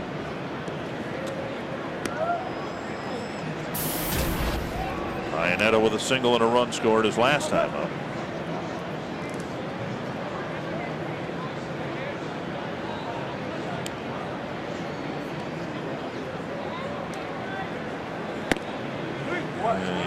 Left it over the inner half of the plate, but it was taken for a strike. The Angels in September, not with the players they thought they'd be putting out there in September, but they played their best baseball in the season's final month. And again, they've won 12 of their last 16 ball games. Check swing and a foul, 1-2. Opponent's hitting 244 off of Presley, making his 43rd relief appearance. Right-handers are hitting 230, left-handers 261. Presley's got a biting, hard curve that he throws in the dirt a lot. We'll see if he is asked to do that here, whether Pinto calls for that pitch. Breaking pitch down and away, and Iannetta got a piece of it. Yeah, he just left it up a little bit, and Iannetta fouled it off. Presley with just over 69 innings pitched. He has 44 strikeouts.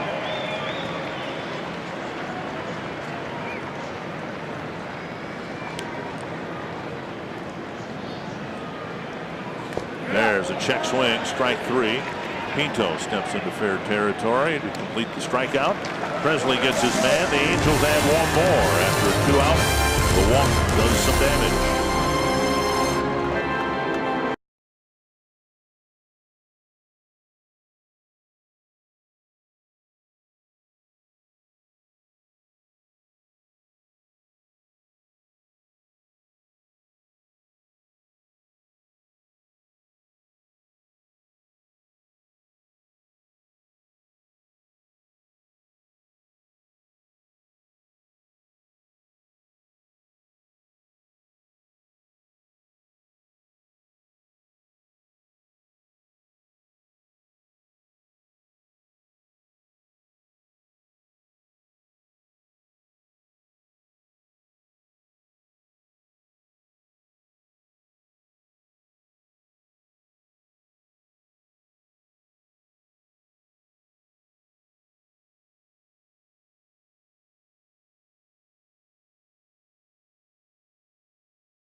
Hot, steamy night here in Minneapolis. It's got the first run of the game. The Angels now with 3 unanswered runs. Holmesmeal Pinto, a pair of doubles. Pedro Hernandez taken out of the game. Pinto missed a 2-run home run his last time up by inches. It'll be interesting to see how Weaver tries to go against Pinto here. There's a fastball. It just misses. Down and away, ball 1. Trout went after the drive that hit the very top of the wall by the bullpen in left center. 1-1.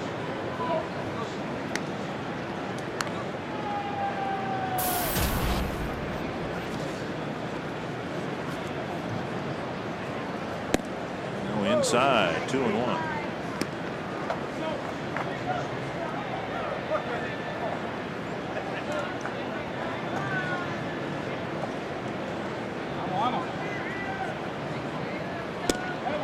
3-1. In Pinto's case, early in his minor league career, he wasn't considered that much of a hitting prospect. This is a fairly recent phenomenon.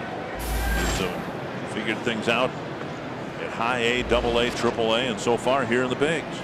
And he takes a walk leading off the 5th inning. After Weaver, his second walk. Looked like he tried to go with them more fastballs right there because the first 2 doubles seemed to be on breaking balls or changeups up. But Weaver ends up walking him here to lead off the bottom of the 5th. Dozier has a pair of singles. He'll hit next.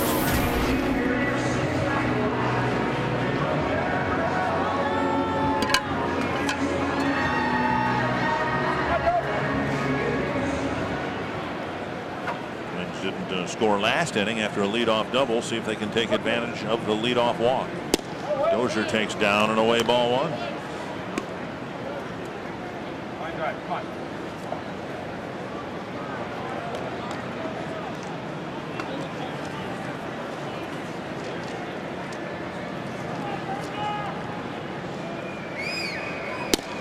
And there's a pitch over for a strike. Another off-speed pitch.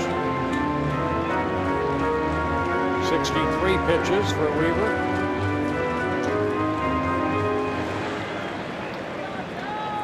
51 extra base hits for Brian Dozier on the year. A pair of singles so far tonight. Popped up right center field. Calhoun looking at Trout. Trout calling for it. One away. And that'll bring up Oswaldo Arcia. Arcia came up in a game-breaking situation. The Twins had already scored once. Had a couple of runners on with 1 out, and then Weaver worked him over, got a called 3rd strike, and then he got Doumit to bounce out, and that was the end of the crooked number threat.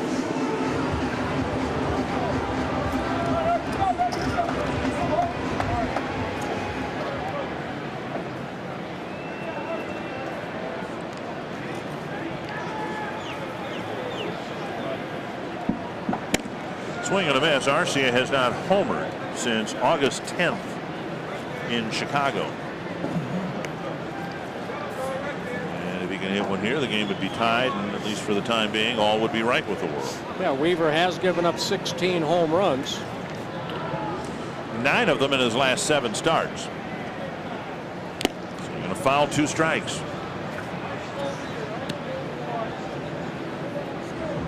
Twins -1 in the home run department this year. They've allowed 138, hit 137. Angels are a -5. They've hit 146 and allowed 151. Pop straight up. He's gotten so many hitters out in front of his off-speed stuff, and all they do is hit it lazily in the air, 2 down. Before Doumit's at bat, with the football season now in full swing, submit your Gophers and Vikings questions to our weekly mailbag at foxsportsnorth.com. Check back for answers later in the week. 2 down, and here's Ryan Doumit. A pop up to short and a ground ball to first.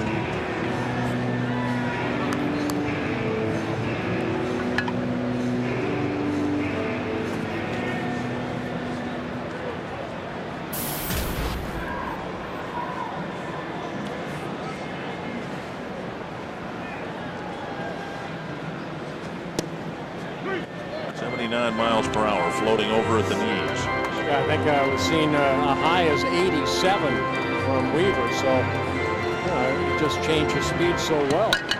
But that, I mean, I remember him recently with a 91, 92 mile per hour fastball. If he has that, he hasn't thrown it much. That might be the top end, as you said, 87, 86. Well, they said that Truck said he's at 88 one time, but you can see as low as 70. Just changes speeds. Nothing's the same speed. 1-1 to Arcia. Hook to the right field corner. Fair ball. Let's watch Pinto run. He's at second. He'll be held at third. Arcia with a double with 2 down in the 5th. That'll bring up Plouffe. Yeah, Doumit did a good job of waiting back nicely on that. Well, Ryan Doumit is 24th double of the year.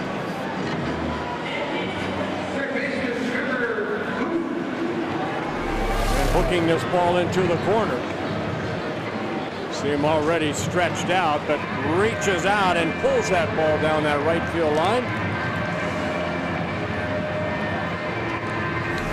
Nice retrieve by Calhoun. A 2-out hit here by Plouffe, you'd think would tie the game. Twins have had ample opportunities. They left 2 men on in the first inning. Had a 1-2-3 second. Had one, should have had more in the third. Leadoff double didn't score in the fourth. And that was Trevor Plouffe. Let's see if he can hit another double.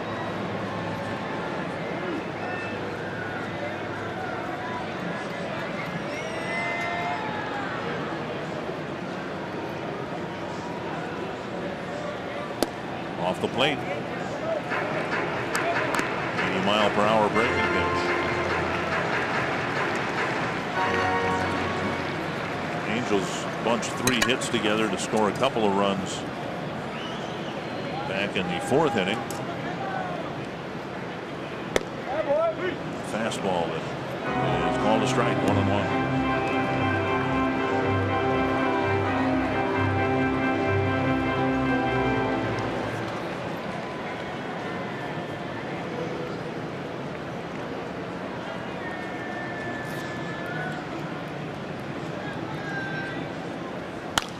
Fouled away, 1-2.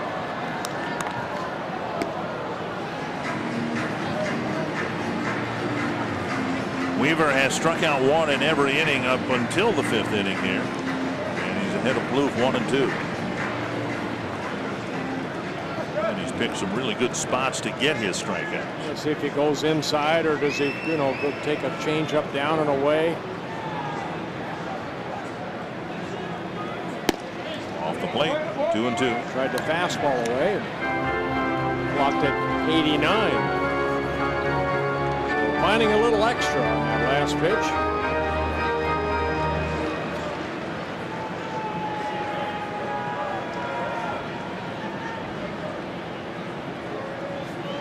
Two and two.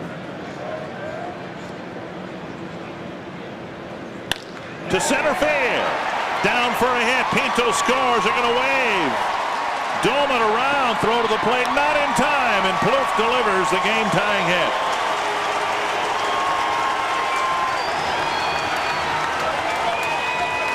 Well, Weaver missed with that fastball away, came back with a slow breaking ball, and Doman hit it, Plouffe hit it softly into center field. Pinto and Doman score. And it's a 3-3 ball game. Trout comes charging in, makes a throw toward home plate, and that allows Trevor Plouffe to go from first to second.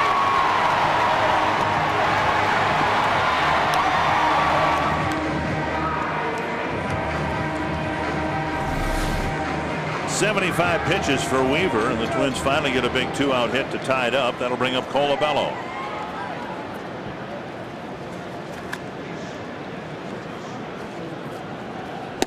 Big swing through something at 85 miles per hour.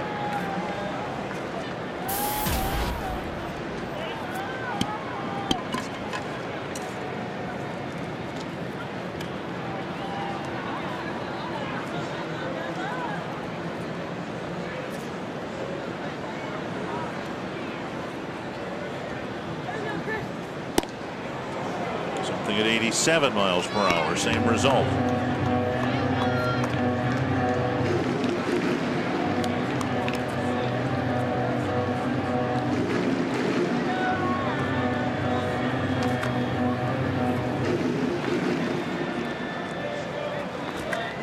Two strikes to Colabello. Trying to deliver another 2-out hit for the Twins. Got him looking. And the Twins get a couple. They take advantage of the leadoff walk. Get a couple of big 2-out hits. One by Doman, one by Plouffe, and it's 3 apiece.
Freeze cam melting on a hot muggy night, but it's brought to you by Frostburg Coors Light. Pinto almost hitting that ball out of the ballpark, just out of the reach of Mike Trout. That coming in the third inning when he drove in the Twins' first run. Bottom third of the Angel lineup to face Ryan Pressly, who got a strikeout to strand 2 men in scoring position in the 5th. The Angels got 1 but left a couple on, and now Cole Calhoun, Grant Green, and Tommy Field to hit for the Angels. Up and in, ball 1. Asked Ron Gardenhire yesterday about Pressly, and of course the Twins have had to keep him on the roster this year. He's a Rule 5. That's a Rule 5 draft pick, meaning you have to keep him on the 25-man roster. And Gardy said 2 things. One, he's never felt like he was a Rule 5 guy, that they had to hide him someplace or keep him on. Oh, knocked down by Pressly's bare hand, and it'll be a base hit. And Pressly says he's fine. So I've got it with the fat part of my hand. Yeah, I just want to make sure your hand is open right there. I've done that many times. You reach out and you have to, what you're afraid of is fingernails or your fingers bent, but the open hand right here, Pressly, just reaching back, trying to barehand it, and got a piece of it, which slowed it down. So Calhoun gets his 3rd hit of the ballgame. Single, a double, now an infield hit, and Grant Green will bat.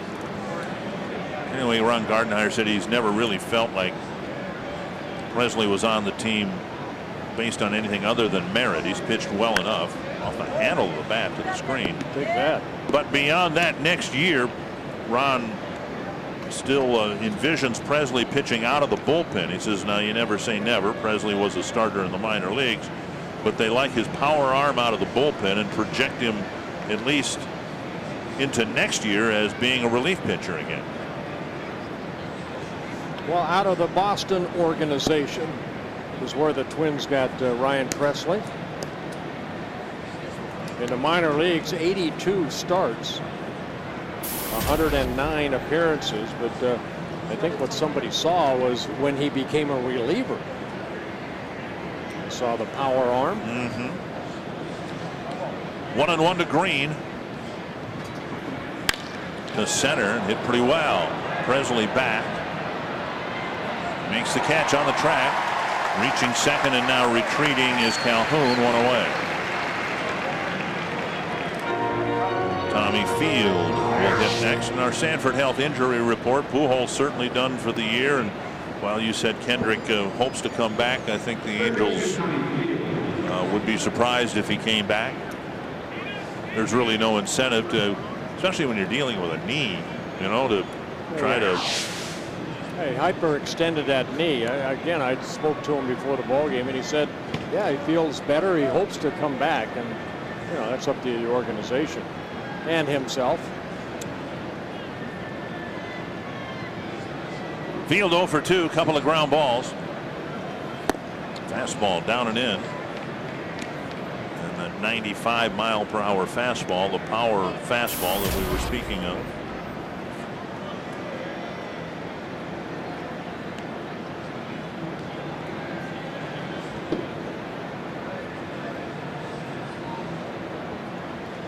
One and 0.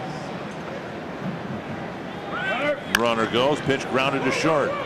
Florimon fires across to Colabello.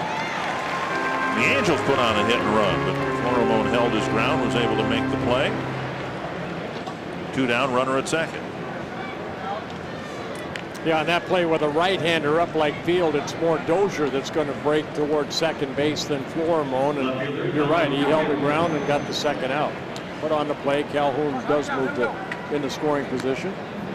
Colin Cowgill will hit. A double in the third. Fly ball and a pop-up surrounding that successful at bat.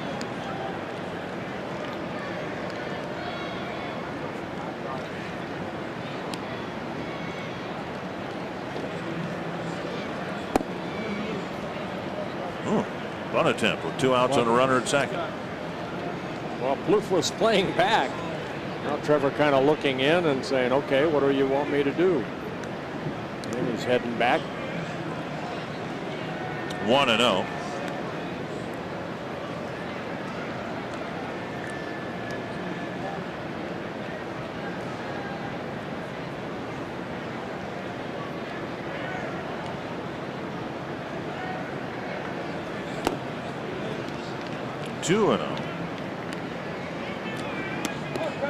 Much more experienced hitter Ivar on deck. Grizzly would like to get Cowgill here. Ivar, of course, also a switch hitter.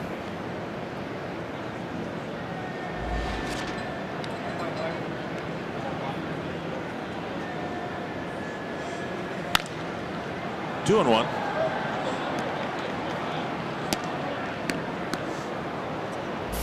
Cowgill, 27 years old, originally signed by the Diamondbacks, came up with the Arizona Diamondbacks in 2011. Then Oakland, Mets, now wearing an Angel uniform.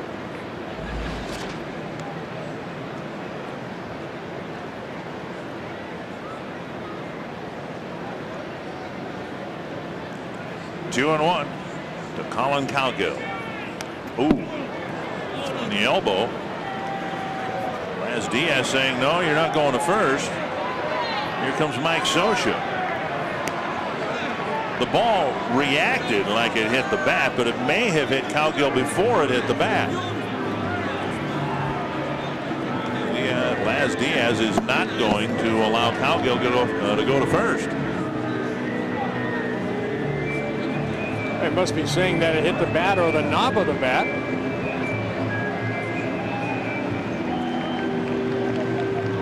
Cowgill tried to show the area of impact on the elbow. And in case you're wondering, this is one of those situations that won't be reviewed next year. For some reason, a hit by pitch is not reviewable next year. That's good. Really? Yeah. I mean, all these things that they're going to review anyway is going to delay the game. So, but if it hit him, he should be awarded first base. Well, let's see if it hits him or not. Sure it did, right off the point of the elbow. Ouch. The bat was nowhere near it. That was just a bad call. Where have I heard that before?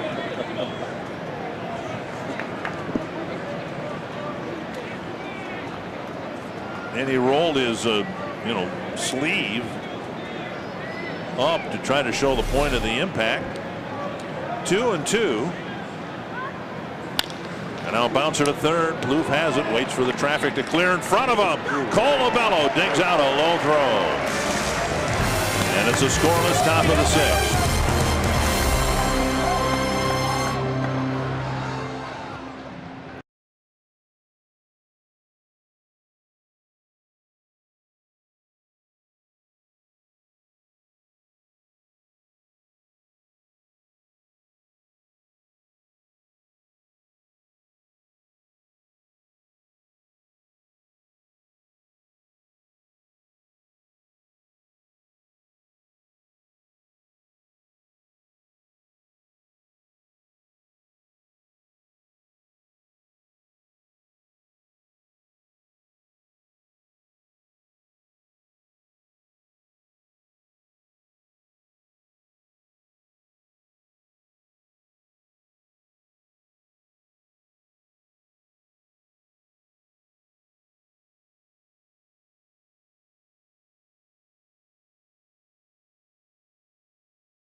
Thanks in large part to Yosmil Pinto, and he's the subject of tonight's Grand Casino Social Spotlight. He's enjoying just about the best first week in the major leagues that he could have imagined, and so we want to know what has impressed you most about the young Twins catcher so far. Use the hashtag #PintosPlay to tweet in your thoughts. Maybe it's the job he's been doing behind the plate, or maybe it's the power we've seen from him so far already with 2 doubles tonight. Whatever your thoughts are, tweet them in, and we'll share our favorites in our post-game show.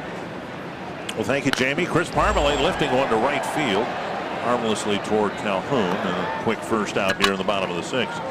Pinto also drew an awfully important walk starting the 5th inning. Weaver didn't throw him much over the plate, so he took 5 pitches, ended up at first, and scored one of the 2 runs. And guess what? That leadoff walk, they seem to always score. Yeah, but how come when we get leadoff doubles, they don't score? They don't score, no.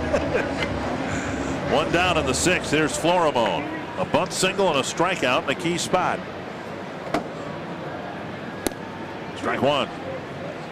Field, the third baseman, in at third base, as you might expect. And Trumbo at first in case he wants to take the ball with him. It'll be bunts. Strike 1, strike 2. And Trumbo will go back. And now Fields will retreat. Doinked over his head. Foul by about a foot. Wow. That ball almost landed fair. Looked like it was right off the end of the bat. Had a lot of spin on it.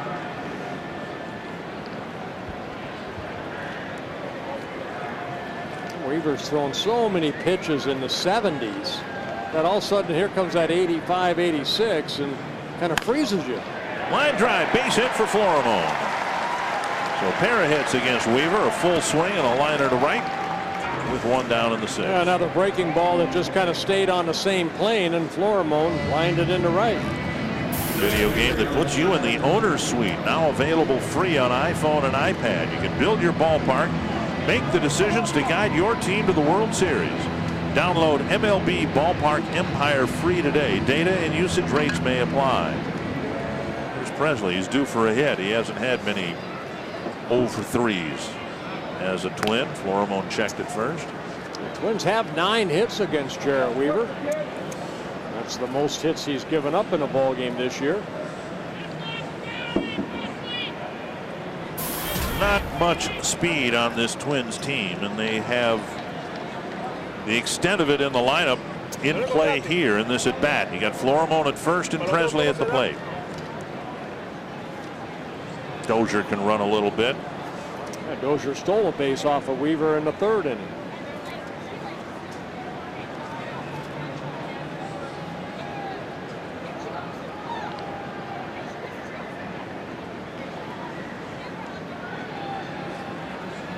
Off the plate, ball 1.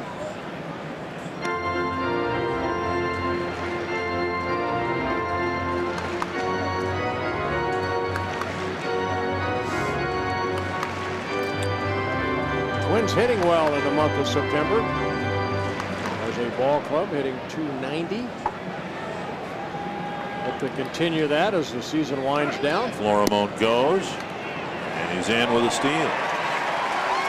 A great pitch to run on right there. A changeup in the 70s. And Florimon got a good jump. Second stolen base tonight off of Weaver. Florimon with his 14th stolen base. See, good jump right there. And that is throw over the second base bag, but Florimon head first slide, diving in safely. It's in the scoring position with 1 out. 1-1 to Presley. Hopped up again. A 78-mile-per-hour pitch, and Presley. Well, now, the last instant, Trout called off Ibar for the catch. 2 down. Well, that's what you want. You want your outfielder to take charge, and Ibar. That late? Well, I mean, he may have been yelling before that, but you could see Trout was there. Right in the palm of his glove. Twins need another 2-out hit. This one would come from Pinto. He has a pair of doubles and a walk.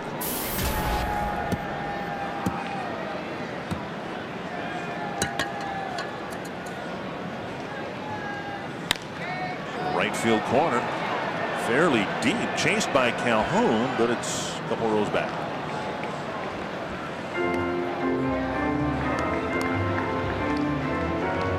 Remember I said in his last at bat, I wonder how Weaver's going to attack Pinto, and he went with looks like all fastballs, but he ended up walking him. Fiend warming up in the Twins pen. And with Weaver short of 90 pitches, Juan Gutierrez warming up in their bullpen. And that first pitch to Pinto was a fastball. Weaver's fastball. One strike to Pinto. Hit a ton, my goodness. I don't know that I've seen a ball hit there in 4 years here.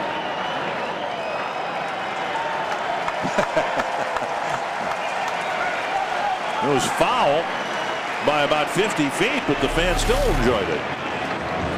Another fastball. Pinto got the barrel of the bat out. 2 strikes to Pinto.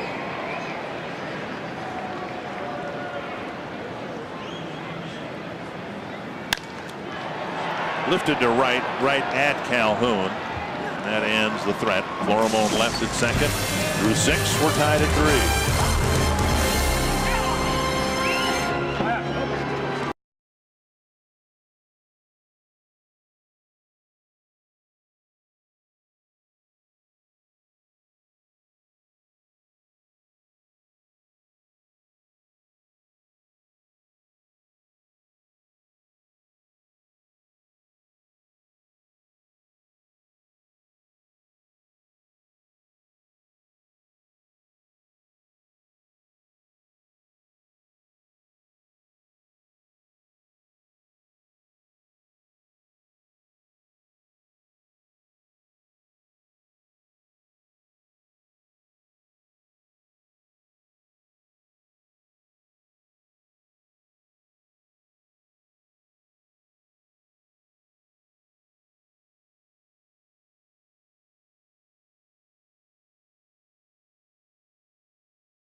The game in a tie game. Yeah, Twins took an early lead, 1-0, thanks to the RBI double by Pinto. That scored Florimon from first base. But the Angels came back, scored a couple runs in the top of the 4th inning to make it a 2-1 ball game. Hamilton driving in a run with the RBI double. And then Trevor Plouffe, a base hit to center field, scored a couple runs to tie the game in the 5th inning. We go to the 7th. Casey Fiend coming out of the Twins bullpen. Nice job by Ryan Presley. Got a big third out in the 5th inning. Pitched around a leadoff single in the 6th. Yeah, Casey Fiend coming in, making his 66th relief appearance. That's the most out of a bullpen for the Twins. More strikeouts to innings pitched. Only 10 walks, 2 intentional in the 56 and the 3rd innings pitched. Fiend last worked Saturday against the Toronto Blue Jays, 2/3 of an inning. There were only 8 pitches, 5 for strikes. Ibar, Trout, and Trumbo in the 7th for the Angels.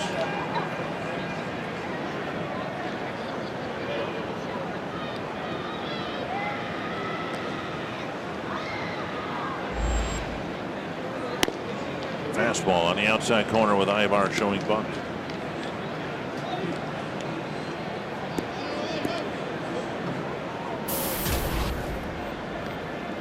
Liner to short. Drive to the hole. Florimon picked it off, threw him out in the 3rd, and then a ground ball to Plouffe. Tapper right side. Colabello charges it and waits for Ibar. 1 down.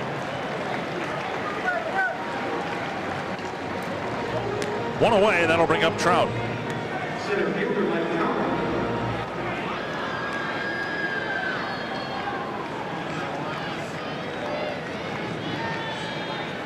Trout moving over to center field. When we saw the Angels earlier, Peter Borges saw some time there, but his season is done.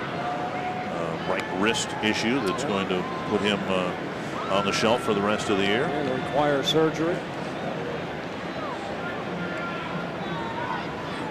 Breaking ball missing.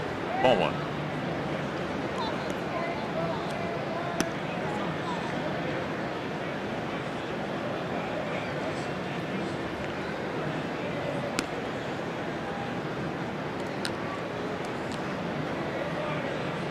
Trout so far a single in the first, lining it right between the legs of Pedro Hernandez. It's called out on strikes. He's not convinced to this moment that strike 2 was strike 2 or strike 3 was strike 3. And he walked and scored in the 5th. A good fastball right there by Casey Fien at 93. Getting it past the swinging Trout. Fien fastball, slider. There's the slider, a little cutter. 2-1.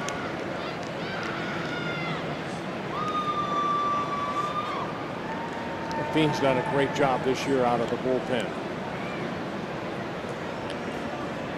Had a couple hiccups here or there, but all in all, outstanding. Rolled between Alfredo Griffin and the first base line. In 1979, Alfredo Griffin and John Castino were in a dead heat for the Rookie of the Year award, so they split the award. Which half did Alfredo get? I think John got the better half. Griffin had the better career because Castino had back issues that pretty much ruined his career once they surfaced. Still see John from time to time in the Twin Cities here. Still makes his home here. 2-2 to Mike Trout.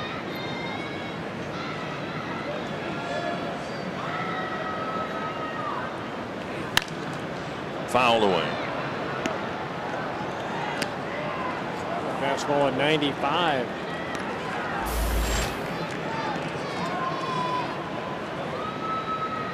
Since the All-Star break, Trout's hitting just under 400. Yes, leads the American League with 54 multi-hit games. There's the call, 3rd strike. Fien came back inside, got him 2 down. For the second time, Mike Trout takes a call 3rd strike. And Fien picks up a strikeout. Good fastball inside.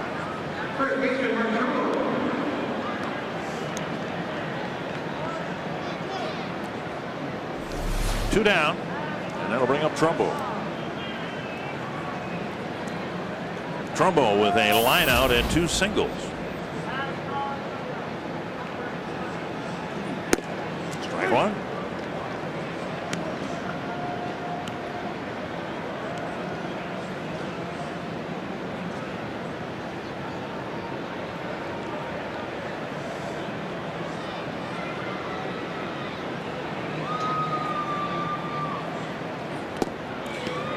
Starting pitcher Pedro Hernandez got 14 outs, and the bullpen will get the rest of them.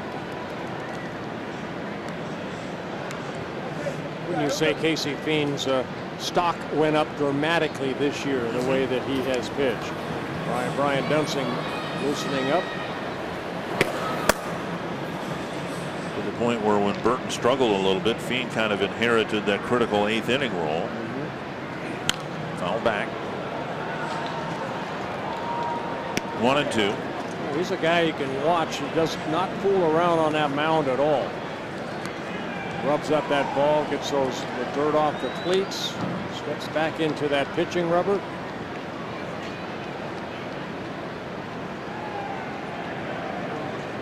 Pitches out of the stretch position with nobody on. Get the sign. Let's go. Got him on a pitch a foot outside. A 3-up, 3-down 7th for Casey Fien.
And then Casey Feen. CenturyLink linked to what's next. We will get our first look in the final weeks of the season, our first look at the Oakland A's starting tomorrow night. On September 10th. And then the Twins go out to Oakland for a 4-game series. You can see the matchups that will start tomorrow night. Oakland A's a very, very solid ball club. They are repeating what they did last year. They didn't get off to the terrible start this year that they did last, but here in September they put a rush on the Texas Rangers and passed them in the standings. Cody Rasmus coming into the ball game. He was traded over to the Angels from the Atlanta Braves when the Angels traded Scott Downs. Thank goodness. He doesn't have to face the Twins. Scott Downs, I don't think the Twins have ever scored a run off of him, but we'll see how we fare against Cody Rasmus. Good fastball, curveball, changeup. Off the plate, ball one. Well, Jarrett Weaver worked the first 6 innings. He gave up 3 runs, 9 hits, a couple walks, 5 strikeouts. Dozier with a pair of singles, taking outside 2-0.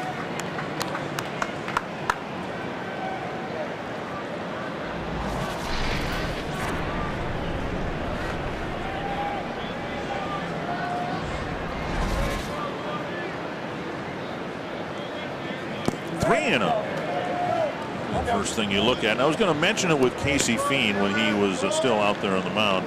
You know, one of his great assets, he doesn't walk people, and in the role that he's been in with the Twins, 7th inning on, you just can't give the other team extra base runners. Yeah, Feen only 10 walks, 2 unintentional walks, so that's 8 walks for Casey Feen, and 57 innings pitched. Outstanding. Rasmus 3 walks or 6 walks in a total of 14 1/3 innings on the season.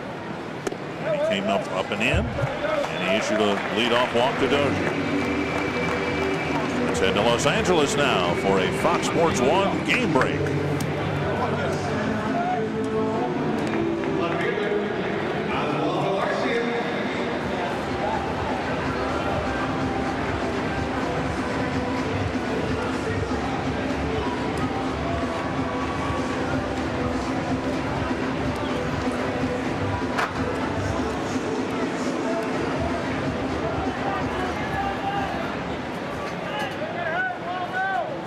Would like to take the 4-3 lead here in the bottom of the 7th inning. Arcia at the plate. Dozier stole a base on Weaver in the 3rd. He's on base now for the 3rd time tonight. Arcia 0 for 3. Hop up a ground ball and a strikeout.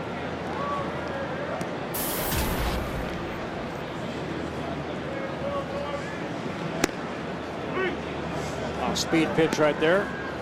It's over the outside corner, strike 1. Rasmus, 25 years old. He was a Braves #1 pick back in 2006.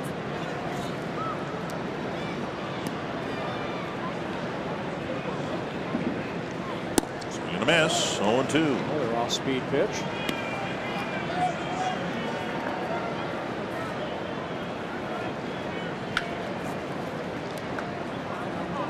Twins with a couple of steals, either resulting in a run.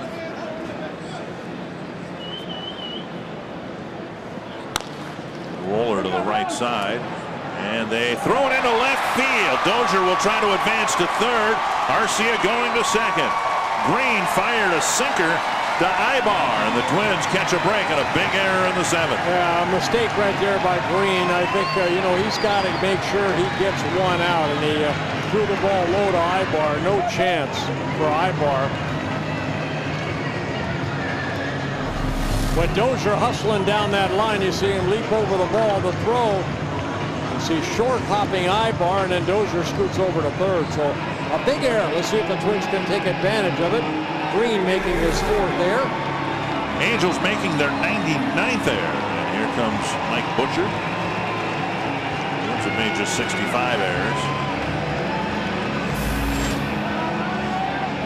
I think that's just a youngster right there, Green, trying to do too much. You want to get that guy at 2nd and then let your shortstop decide. But, Arcia goes down that line pretty quickly. It would have been a tough double play. Just trying to hurry his throw. Take a look right here. Well, a good throw gets him, but he, you know, in Dozier's, to his credit, he was kind of a legal entry into second base, but he was veered to the outside and kind of screened Green a little bit. Exactly. Doman will be walked to fill him up for Trevor Plouffe. The Twins will have the bases loaded and nobody out here in the seventh.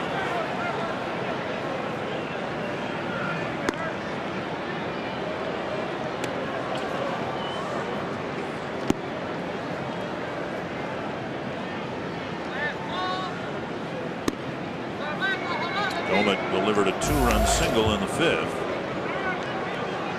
Excuse me, Plouffe did. Doman preceded that with a double into the right field corner. Loaded up, nobody out. Twins took advantage of a leadoff walk in the fifth and scored a couple. Yeah, the Angels will keep the infield in right here. Plouffe with a double and a 2-run single and a strikeout in 3 at-bats.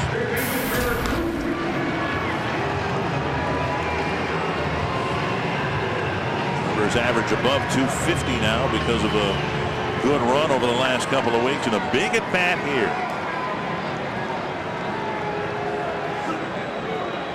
Just get it airborne deep if you can. Breaking ball missing.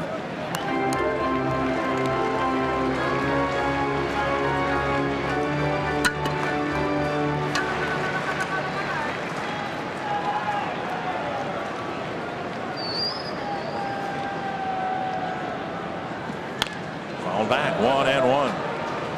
Pretty good fastball by Rasmus at 94 miles per hour.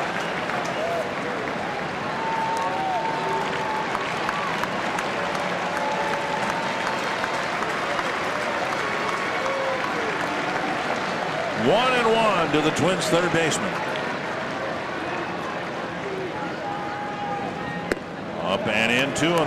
They missed a couple times with that curveball.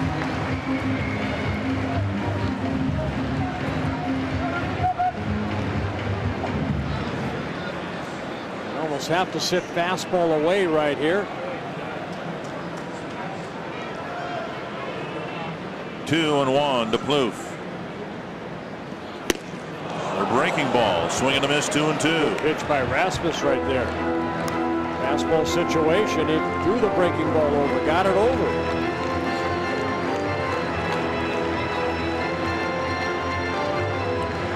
Bases full of Twins. Nobody out. 2-2 to Plouffe. Off the end of the bat, short right field. Calhoun with the catch, tagging is Dozier, heading home, and he's safe. Just got his hand in front of Ionetta's tag. The throw just a little bit offline in foul territory. Mike Scioscia's going to come out and argue it. But Calhoun got behind that ball nicely, made a good strong throw, but it was in foul territory. Ionetta had to play the hop and then dive back toward home plate. But Dozier just got in safely. They're going to appeal at third base with Ibar pretty demonstrative that they may have a play there. Dozier, I don't know why, but he went in with his hand behind his legs. Right there. Yeah, he got it. Slid to the batter's box side. We'll see if there's an appeal. What the pitcher has to do is get on the pitching rubber, step off if they're going to appeal, but it doesn't look like they're going to. Sure what they're going to do here. You would think that the third baseman would already be standing on the bag. Yeah. Right. Well, that surprises me because I thought the entire left side of the infield was talking to Rasmus saying here's what we're going to do, but I guess not. Trevor Plouffe picking up his third RBI of the ball game.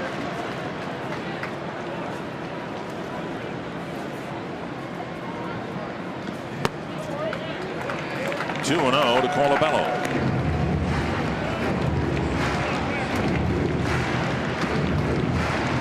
runs batted in for Plouffe. Twins lead by a run. Hits are even at 9 apiece.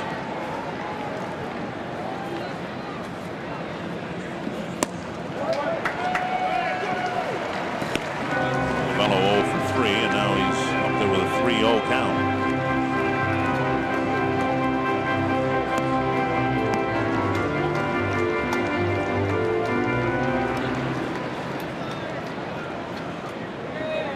Bad pitch from reloading the bases again. There it is. It's been a miserable inning for Rasmus, and it started with a walk to Dozier. Twins haven't gotten a hit, yet they're on the verge of busting the game open. And that'll be the end of the night for Rasmus. 3 walks in the inning, 1 intentional.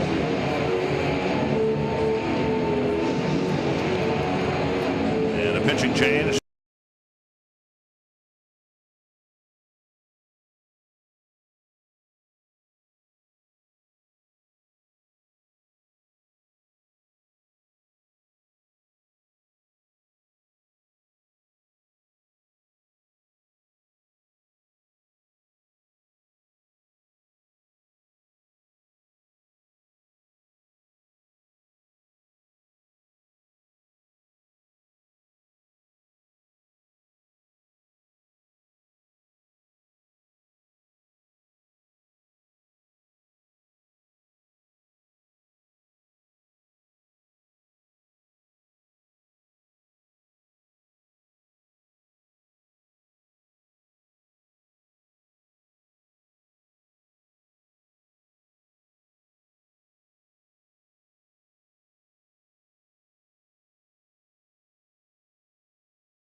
Wednesday, pay a visit to the Twins Wides organization kiosk behind home plate on the main concourse. You'll find all kinds of unique merchandise for sale to help Twin Cities charities, from cookbooks to koozies. There's something for every Twins fan, and you'll be helping people in need. Get tickets by calling 800-33-TWINS or visit twinsbaseball.com/tickets. Only one left-hander out of that bullpen for Mike Scioscia. It's Buddy Boshears coming out in his rookie season, making his 16th appearance. 9 2/3 innings, 6 walks, 1 intentional with 6 strikeouts. Darren Mastroianni pinch hitting for Parmelee, a move that Ron Gardenhire probably wouldn't have been able to make before today. Mastroianni pops it foul, out of play. Parmelee wasn't here. Mastroianni might have been in the starting lineup, but there are just generally some extra bodies around here now that would allow Ron Gardenhire to make a 7th inning pinch hitting substitution. 1 strike to Mastroianni.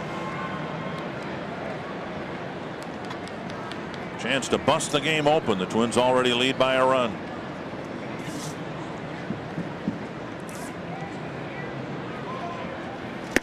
High, 1-1.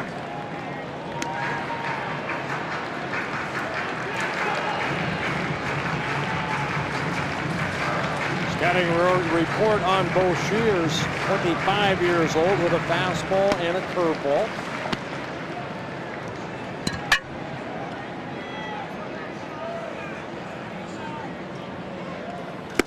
High again, 2-1.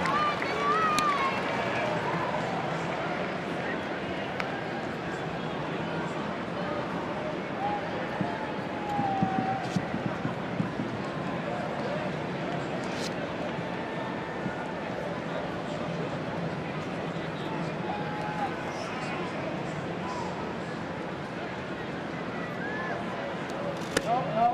3-1, absolutely no place to put it. They tried the breaking ball right there and missed.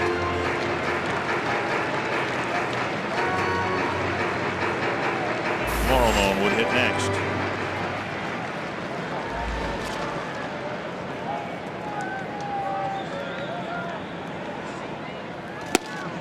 This ball got a swing and a miss. 3-2. Swung a ball 4.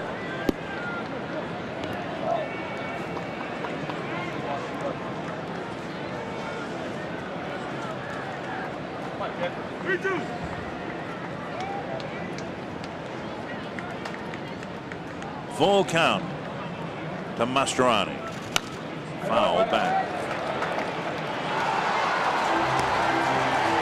The guy who caught one earlier this inning, I think, just got another foul ball.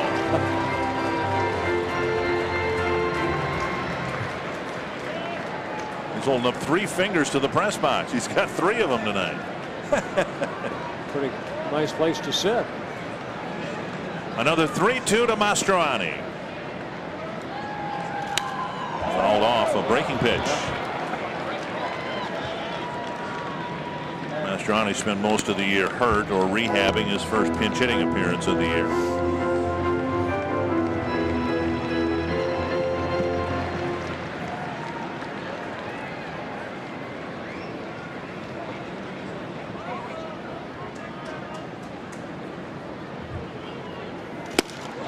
Out on a fastball, 2 down. Going right after him with a fastball and overpowered.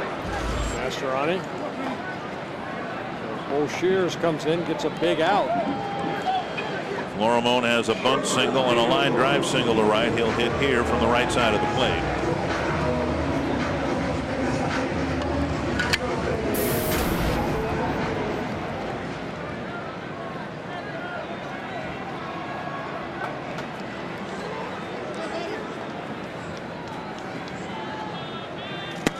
Fastball, strike 1.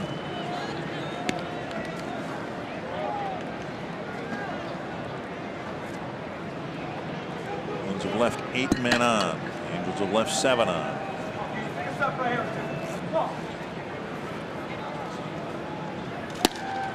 1-1.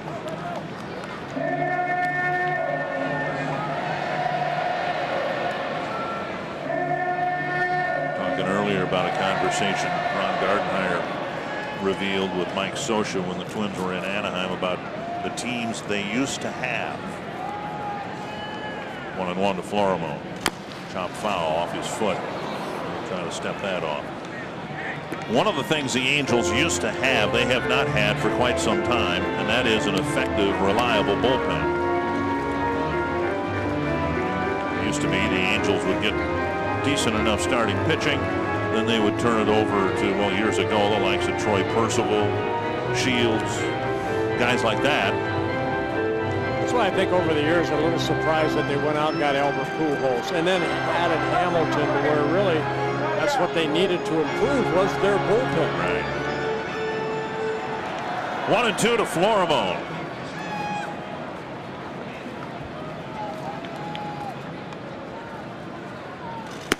Nearly to the backstop, 2-2.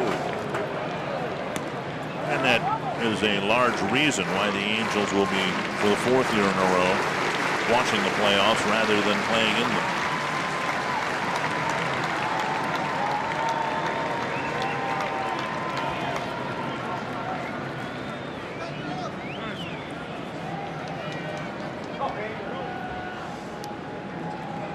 Two and 2 to Florimon. Bases loaded, 2 away.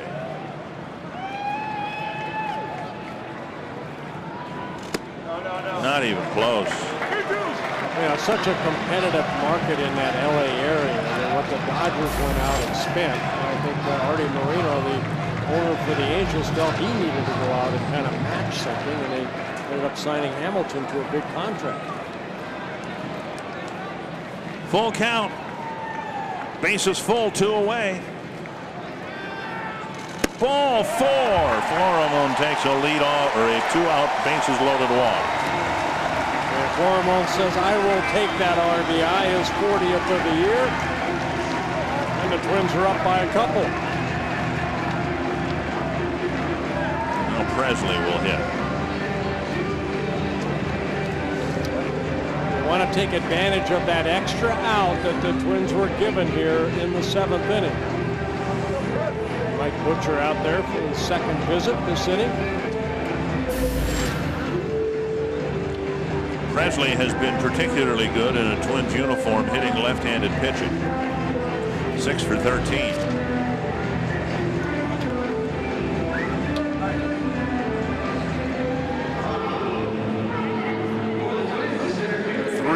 Make that 4 walks in the inning. And all this has happened. The Twins still don't have a hit this inning. Played 5 years in Cleveland. This is a Cleveland rally. Inning has gone leadoff walk, error by Green, intentional walk, sacrifice fly, walk, strikeout, bases loaded walk.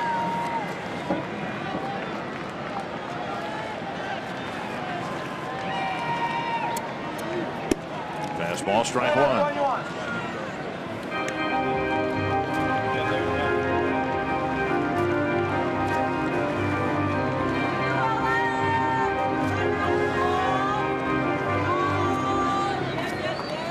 Twins all over the place out there on the bases.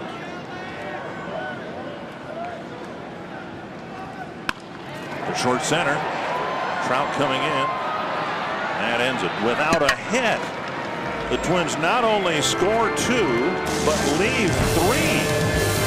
And they lead it 5-3.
This copyrighted telecast presented by the authority of the Minnesota Twins and may not be reproduced or retransmitted in any form.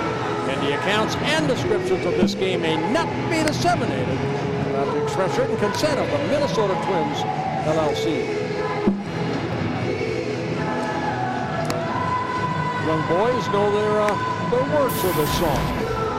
Brian Dunston coming out, making his 65th relief appearance. He last worked on Friday against the Blue Jays. 1 shutout inning. Good job by the bullpen so far. Ryan Presley, an inning and a 3rd. No runs. Casey Bean, a couple strikeouts in his shutout inning in the 7th. Josh Hamilton, Chris Iannetta, Cole Calhoun in the Angel 8th. Cleveland to beat Kansas City 4-3. Baltimore beat New York 4-2. The White Sox are leading Detroit 5-0. Hamilton 2 strikeouts and an RBI double.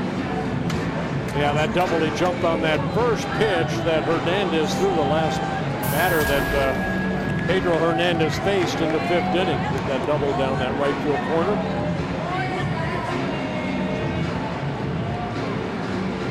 Just while we have a moment here, we can point out the circular patch on the Angel uniforms. It says Lou. That is in memory of Louis Yoakum, the noted orthopedic surgeon. Dr. Yoakum.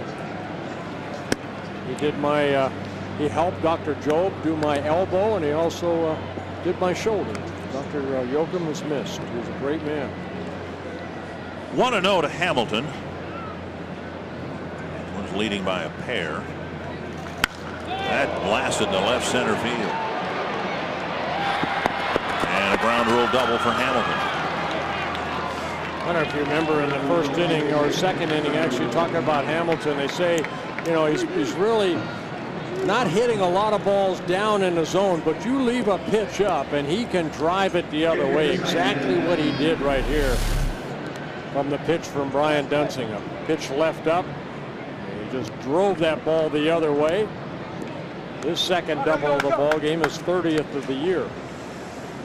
Iannetta the batter. Luxury of a 2-run lead for the Twins. Popped up near first base. Colabello has a play in foul ground. And Iannetta gone on one pitch. That is an unproductive out. That's a terrible and a terribly short at bat. Here's Calhoun. Not if you're a Twins fan. No. Mastroianni staying in the game in right field.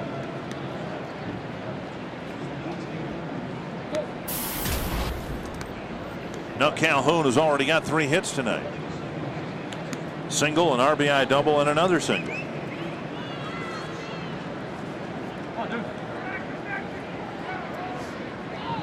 He's due to make an out.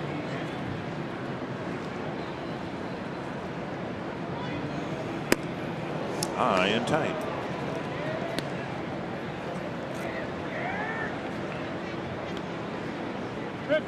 Angels actually out hitting the Twins. Oh, Rick Anderson's going to come to the mound here, not with a trainer, but having seen one pitch to Calhoun, he's got something he wants to talk about. Well, every pitch has been up so far.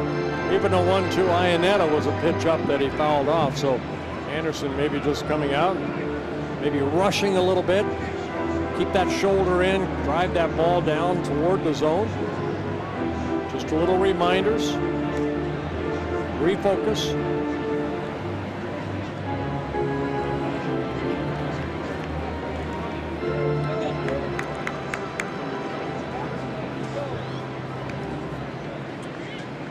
It'll be 1-0 to Calhoun when he steps back in the box. Hamilton at second.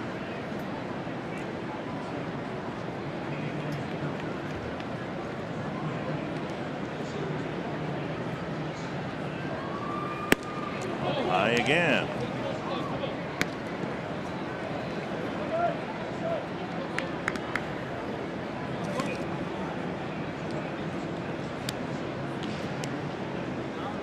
Two and 0.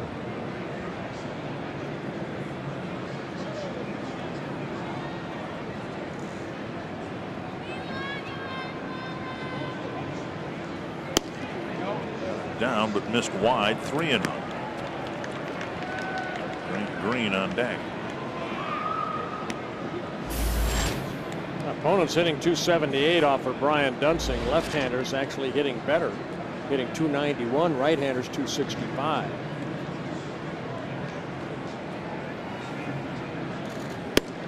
Strike call. 3-1. Tommy Watkins on the top rail next to Rick Anderson. Watkins, a coach for the Cedar Rapids Colonels this year, the Twins Midwest League affiliate, Class A level. Gene Glenn added to the coaching staff for the balance of the season. 3-1. Tommy Watkins, good baseball man. Makes his home down in Fort Myers, Florida.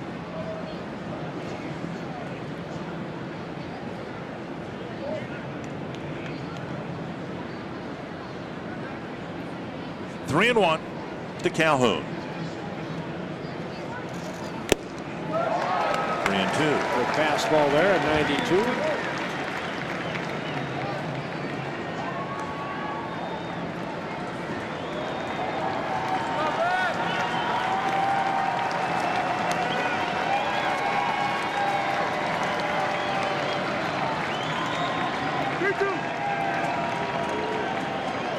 Strikeouts and 121 at bats for Calhoun. 3-2. into the left field corner, turning left and back into the seats.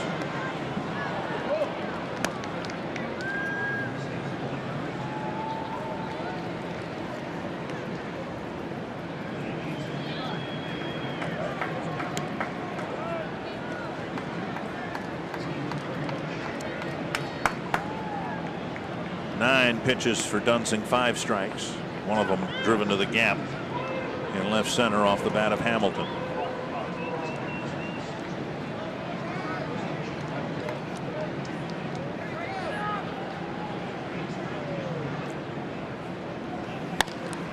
Foul. Dunsing at least locked into the strike zone and appears to be getting his pitches down now. Yeah, he's better down now, yes.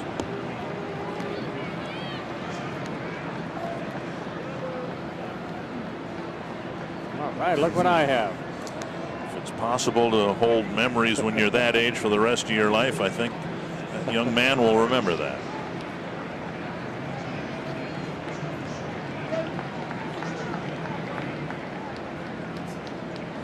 Another 3-2, and Calhoun asks for time.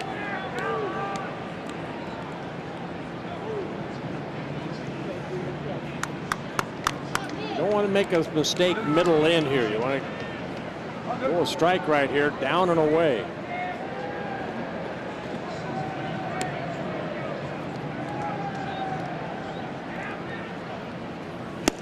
Breaking pitch got him, 2 down. Kind of a hanger spinner right there. Ron Gardenhire's coming out to make a pitching change, but good battle between Calhoun and Dunsing. And it's Dunsing who wins the battle. I think Dunsing wants to live up there with that breaking pitch. Got away with it. He got away with it. Phase 3, got 2. He'll leave Hamilton at second, and it'll be Jared Burton's job to try to get Grant Green.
This better than as well as any manager in the game, and that is matching up his bullpen. One of the reasons they have had so much success out there is because the manager knows when to use them. Well, and they've all been right in the mid-60s as far as appearances too. Nobody in the 70s. Yep. You know, just Jared Burton. He wants to get back on that horse right away because he was a loser in yesterday's ball game. Gave up a couple runs in the 8th inning in the 2-0 loss to the Toronto Blue Jays, making his 66th relief appearance. A big out right here because Tommy Fields, the number 9 hitter, if this score holds, would lead off next inning, and then you may not have to, if Perkins has to come in, not have to face Mike Trout or Mark Trumbo. As it is, Green represents the tying run. Dunsing will hope that Burton can pick him up, and it's been a hot and cold year for Jared Burton. In 2012, his first year with the Twins, there were an occasional hiccup here or there, but they've come far more regularly this year, including his most recent outing. Yeah, he's 2-9 out of that bullpen.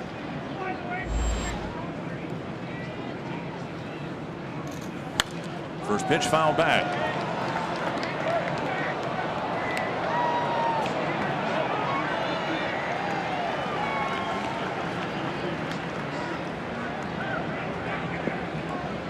One strike to Green. It was his error that opened the door for 2 unearned runs in the bottom of the 7th.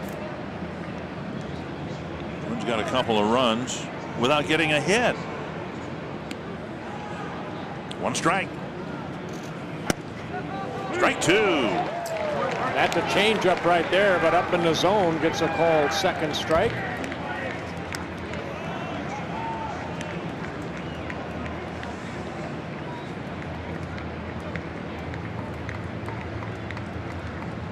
Burton with a fastball, slider, and that circle changeup.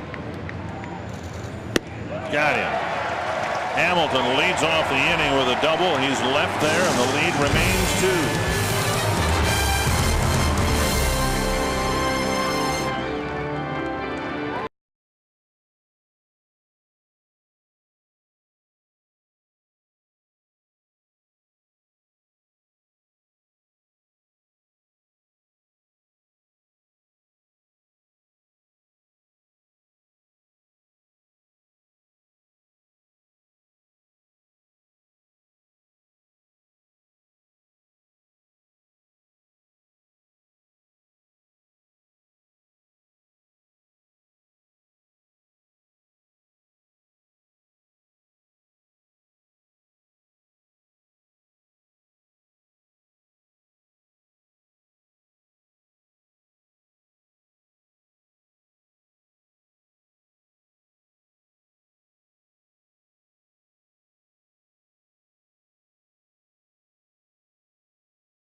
Bottom of the 8th. We hope you'll stay with us after the final out is recorded in this game for Twins Live, presented by CenturyLink. We will take a look at what we hope will be the end to a dismal home streak for the Minnesota Twins.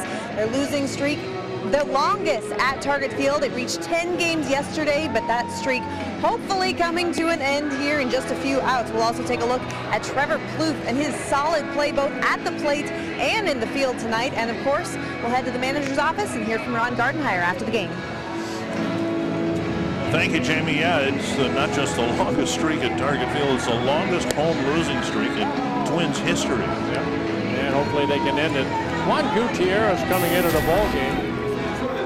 Twins saw him earlier this year when he was wearing a Kansas City Royals uniform. Claimed off waivers by the Angels from the Royals back in late July. Making his 44th appearance overall. He'll face Josmiel Pinto, Brian Dozier, and Oswaldo Arcia in the 8th.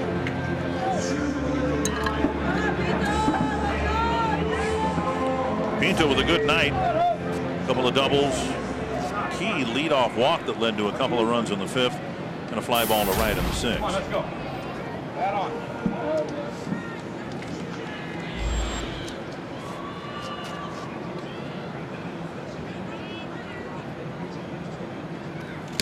Up and away, ball 1. Now, Gutierrez has a good curveball, but it's the fastball. A little bit of lack of control with that fastball. You can get that fastball in the mid-90s.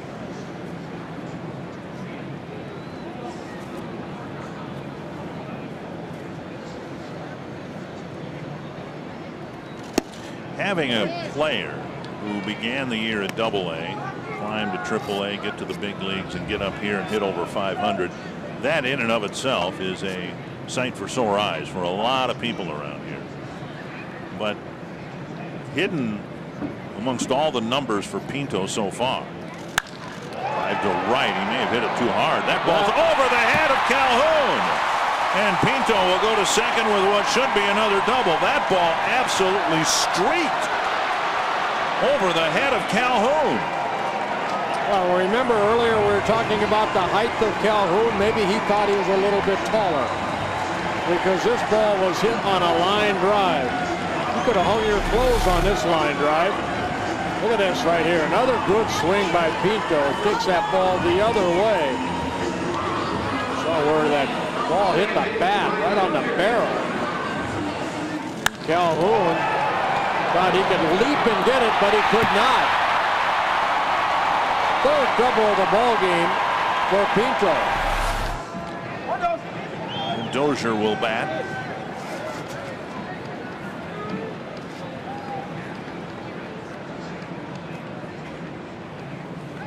You hesitate to even call it a small sample size. The man's had 25 plate appearances, and he's only struck out twice. Now that, on this Twins team, is remarkable.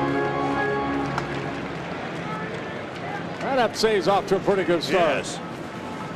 While Dozier right here showed bunt right there. He'd like to get Pinto over to third base. That's his goal here. It's a strike, 1-1. Dozier with a couple of hits and a key leadoff walk.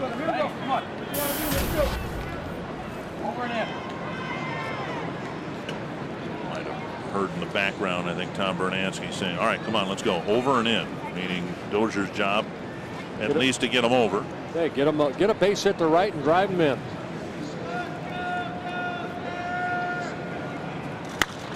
Driven foul, 1-2. Now with 2 strikes, that kind of philosophy has to leave. Now you're just trying to make good contact. Tried to do it on the first couple. He tried to bunt. And that one there hit the other way.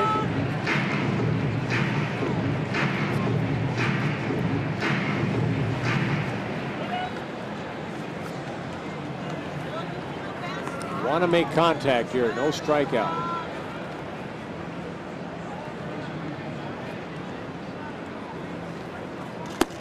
Taken off the plate, 2-2. Gutierrez, 29 years old, came up with the Astros, also pitched for the Diamondbacks, and then earlier this year, the Royals.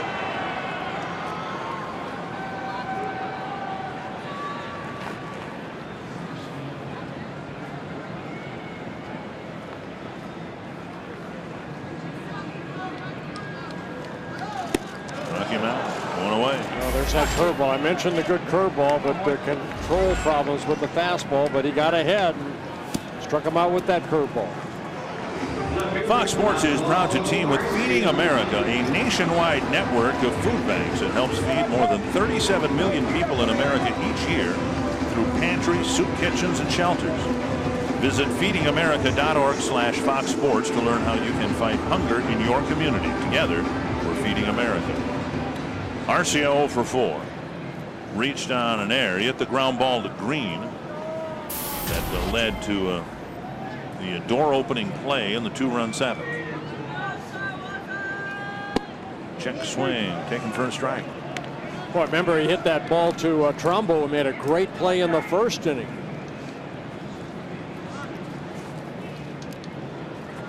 See if he can pick up Dozier right here.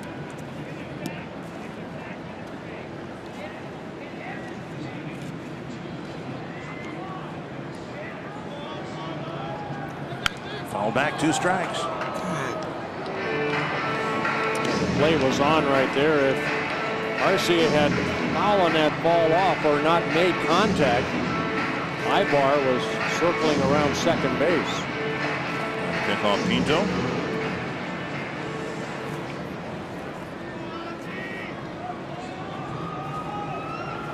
Not from the pitcher, but from the catcher. 2 strikes to Arcia.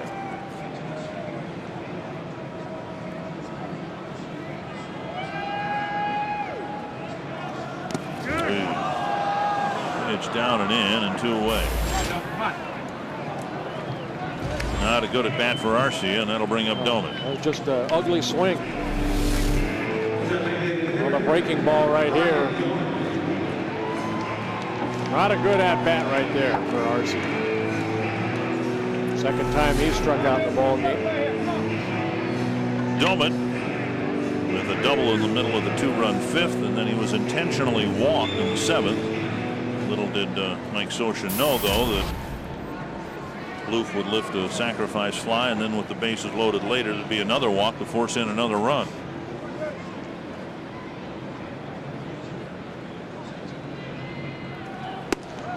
Ball 1. We mentioned earlier in the ball game that, you know, leadoff doubles, they don't score. Walks do. That's right. In the 5th, the walk to Pinto in the 5th inning, he scored. When Perkins warmed up, ready to come in, just a matter of when and how big the lead will be. Doumit trying to add another run or 2 in the 8th. Swing and a miss, 1-1.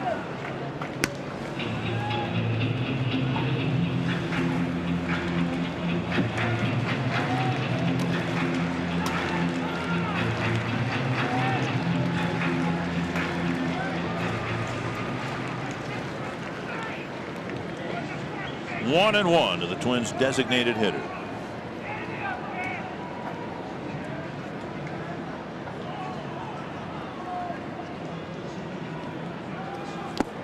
Swing, but he went 1-2. Boy, he must have really tight rotation on that curveball. We saw Dozier strike out on it. We saw Arcia strike out on that breaking ball. And Doumit right there, unable to hold up his swing. Pitches with the pace of Jose Valverde. He's not that slow. He's been out there for 37 minutes and he's thrown 14 pitches.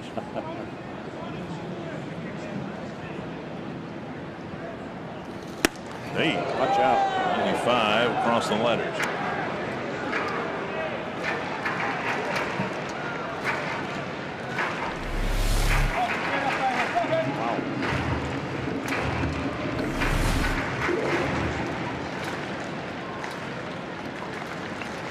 Two and 2 to Doumit.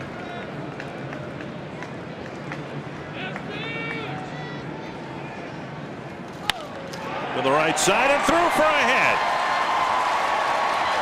Coming around from second, Pinto will score. Doumit goes to second and he's safe. Big 2-out hit for Doumit, and the leadoff double comes around to score. Yeah, Gutierrez hung that breaking ball right there, and Doumit jumped all over it.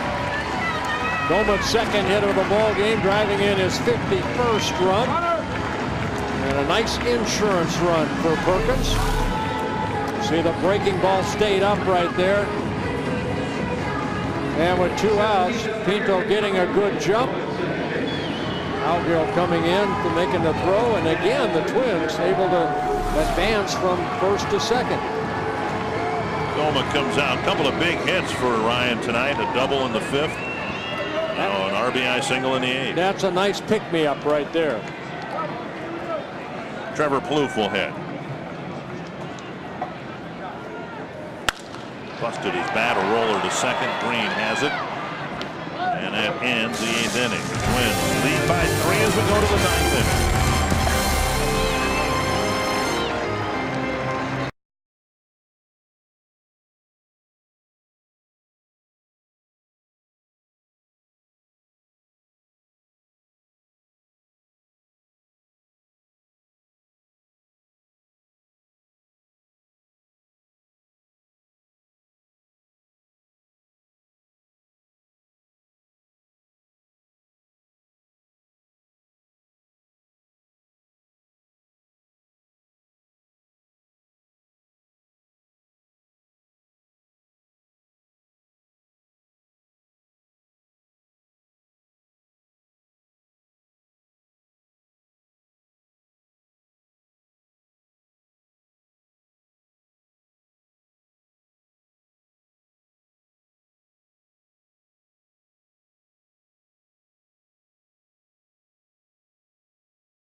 Glenn Perkins in a save situation. The Twins up 6-3. Yeah, Perk looking for save number 33 on the year. 69 strikeouts in 55 2/3 innings. He's allowed only 41 hits and only 13 walks. Very good 2.59 ERA for Perkins. He last worked yesterday, 1 shutout inning. 22 pitches, 15 for strikes in a non-save situation. Clete Thomas is in left field replacing Arcia.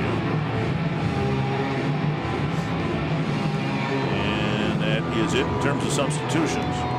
It will be Tommy Field, Colin Cowgill, and Eric Ibar. And as Bert mentioned, one of the key at-bats might have been getting Green, which if Glenn Perkins takes care of matters here in the ninth now with a 3-run lead, he won't have to face Mike Trout at all. Let's hope not. Or Trumbo. Belt high strike at 95.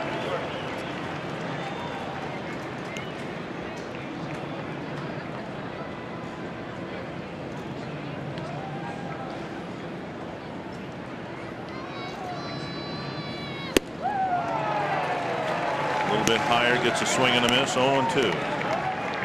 And I would guess that another fastball coming. Cole DeVries getting some work in here. He's throwing on the side, I'm sure. With that swing right there, do not throw him anything off speed. Go right after him again. Missed inside at 97. As a pitcher, you stand out there and sometimes you see the reaction of the hitter. If he's tardy on my fastball, why would I throw him a changeup or a breaking ball? I'm going to go right after him, and that's what Perk wants to do right here. Get that first out. Slider missed the corner.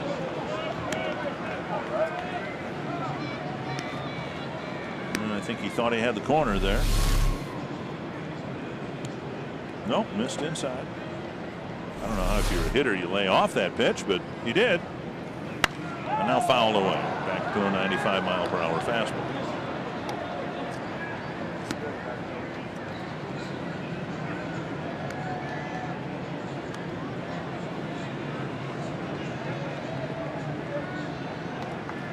Two and two. Tommy Field. Florimone has it go out of his glove. He threw him another breaking pitch, and Field was waiting for it and lined it to the shortstop. And we'll see how they rule it. It was a blistering line drive. I'm guessing a base hit. Field picking up his first hit. And a breaking ball. They went down. I'm surprised again. The way he swung at that fastball, kind of gave in to him right there, allowing him to get that breaking ball. Last time Perkins entered a game with a 3-run lead, it didn't turn out so good. Gave up an opposite field home run in Houston with a couple of guys on base. Twins ended up winning the game anyway, but well, that was to Barnes in Houston. Cowgill, the batter, up high, ball 1. But that was then, and this is now. You have to have a short memory if you're a closer.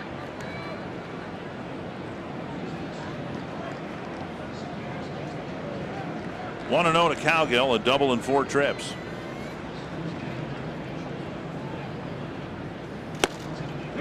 One and one.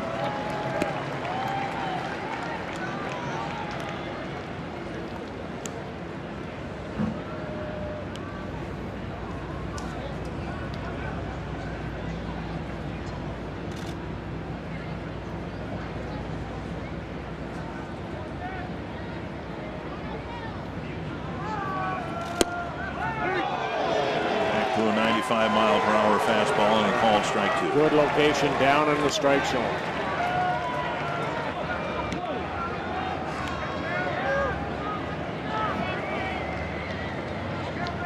Scioscia not happy with the strike zone of Laz Diaz.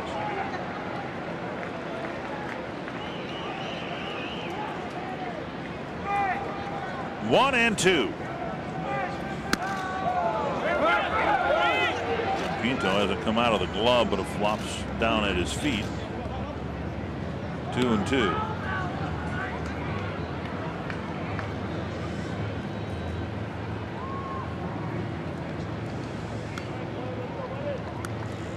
Perkins still looking for the first out. Thrown 10 pitches already.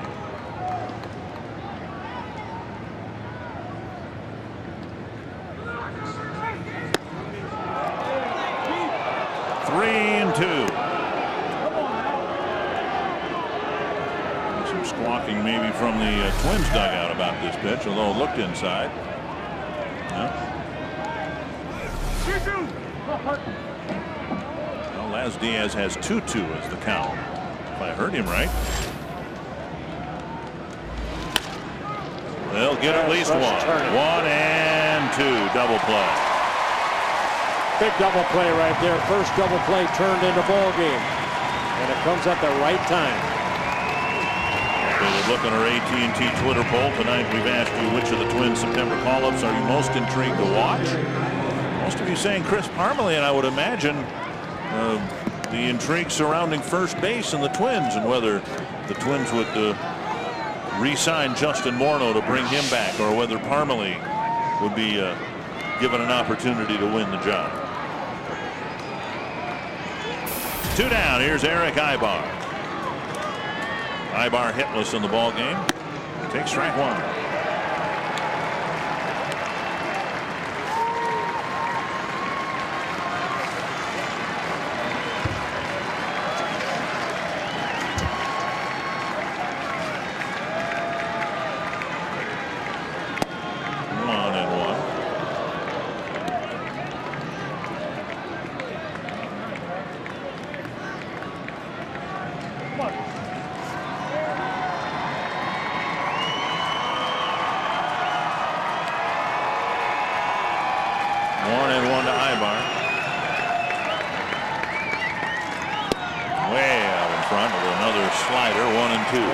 Some fastball right there, and Perkins threw a breaking ball.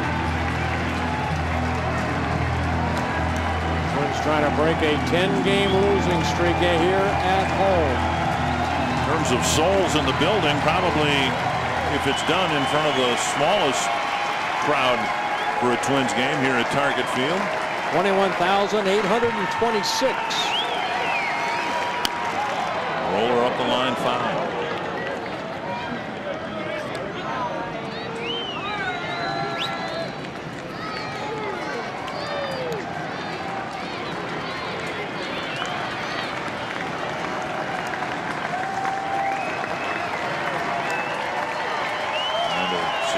Win number 62 on the season. 1 and 2 to Aybar. Oh, that got Diaz.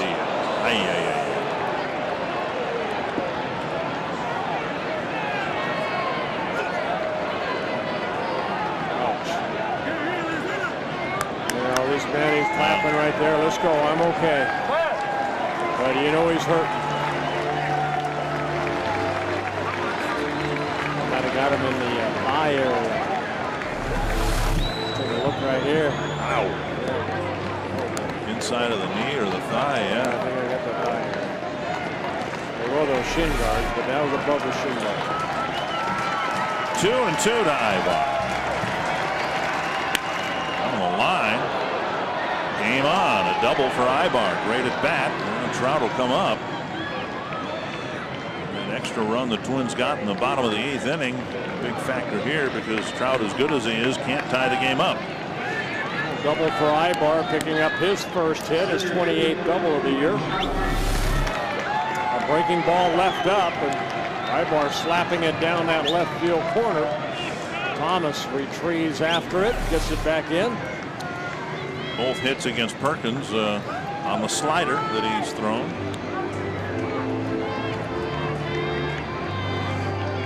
Bullpen picked the game up with 2 out in the 5th.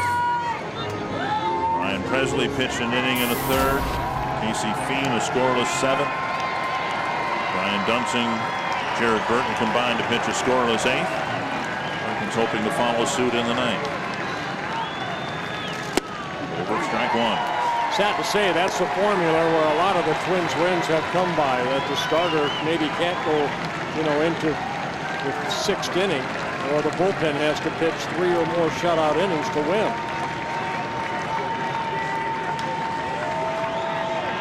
Opening breaking ball to Trout and a called strike.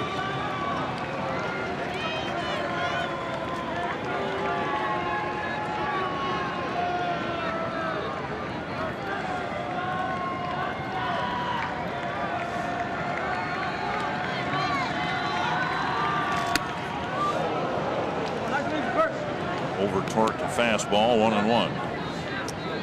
Two all-stars going at each other here. Perkins and Trout.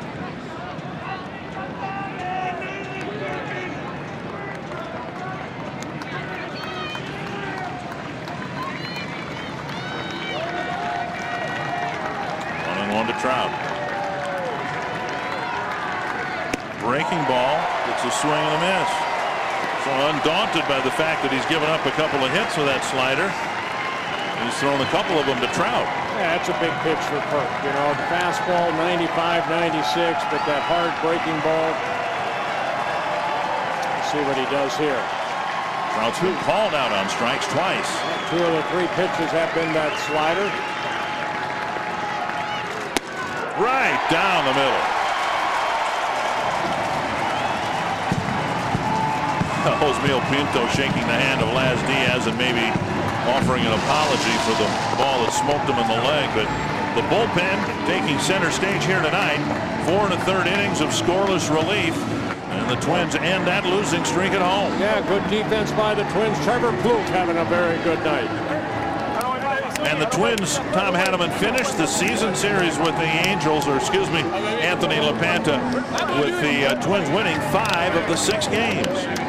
We wondered which trend would continue, which would end, and the Twins continue their winning ways against the Angels and finally bring an end to the Target Field drought. We'll look at a big night by Trevor Plouffe, and we'll hear from Ron Gardenhire next on Twins Live, presented by CenturyLink.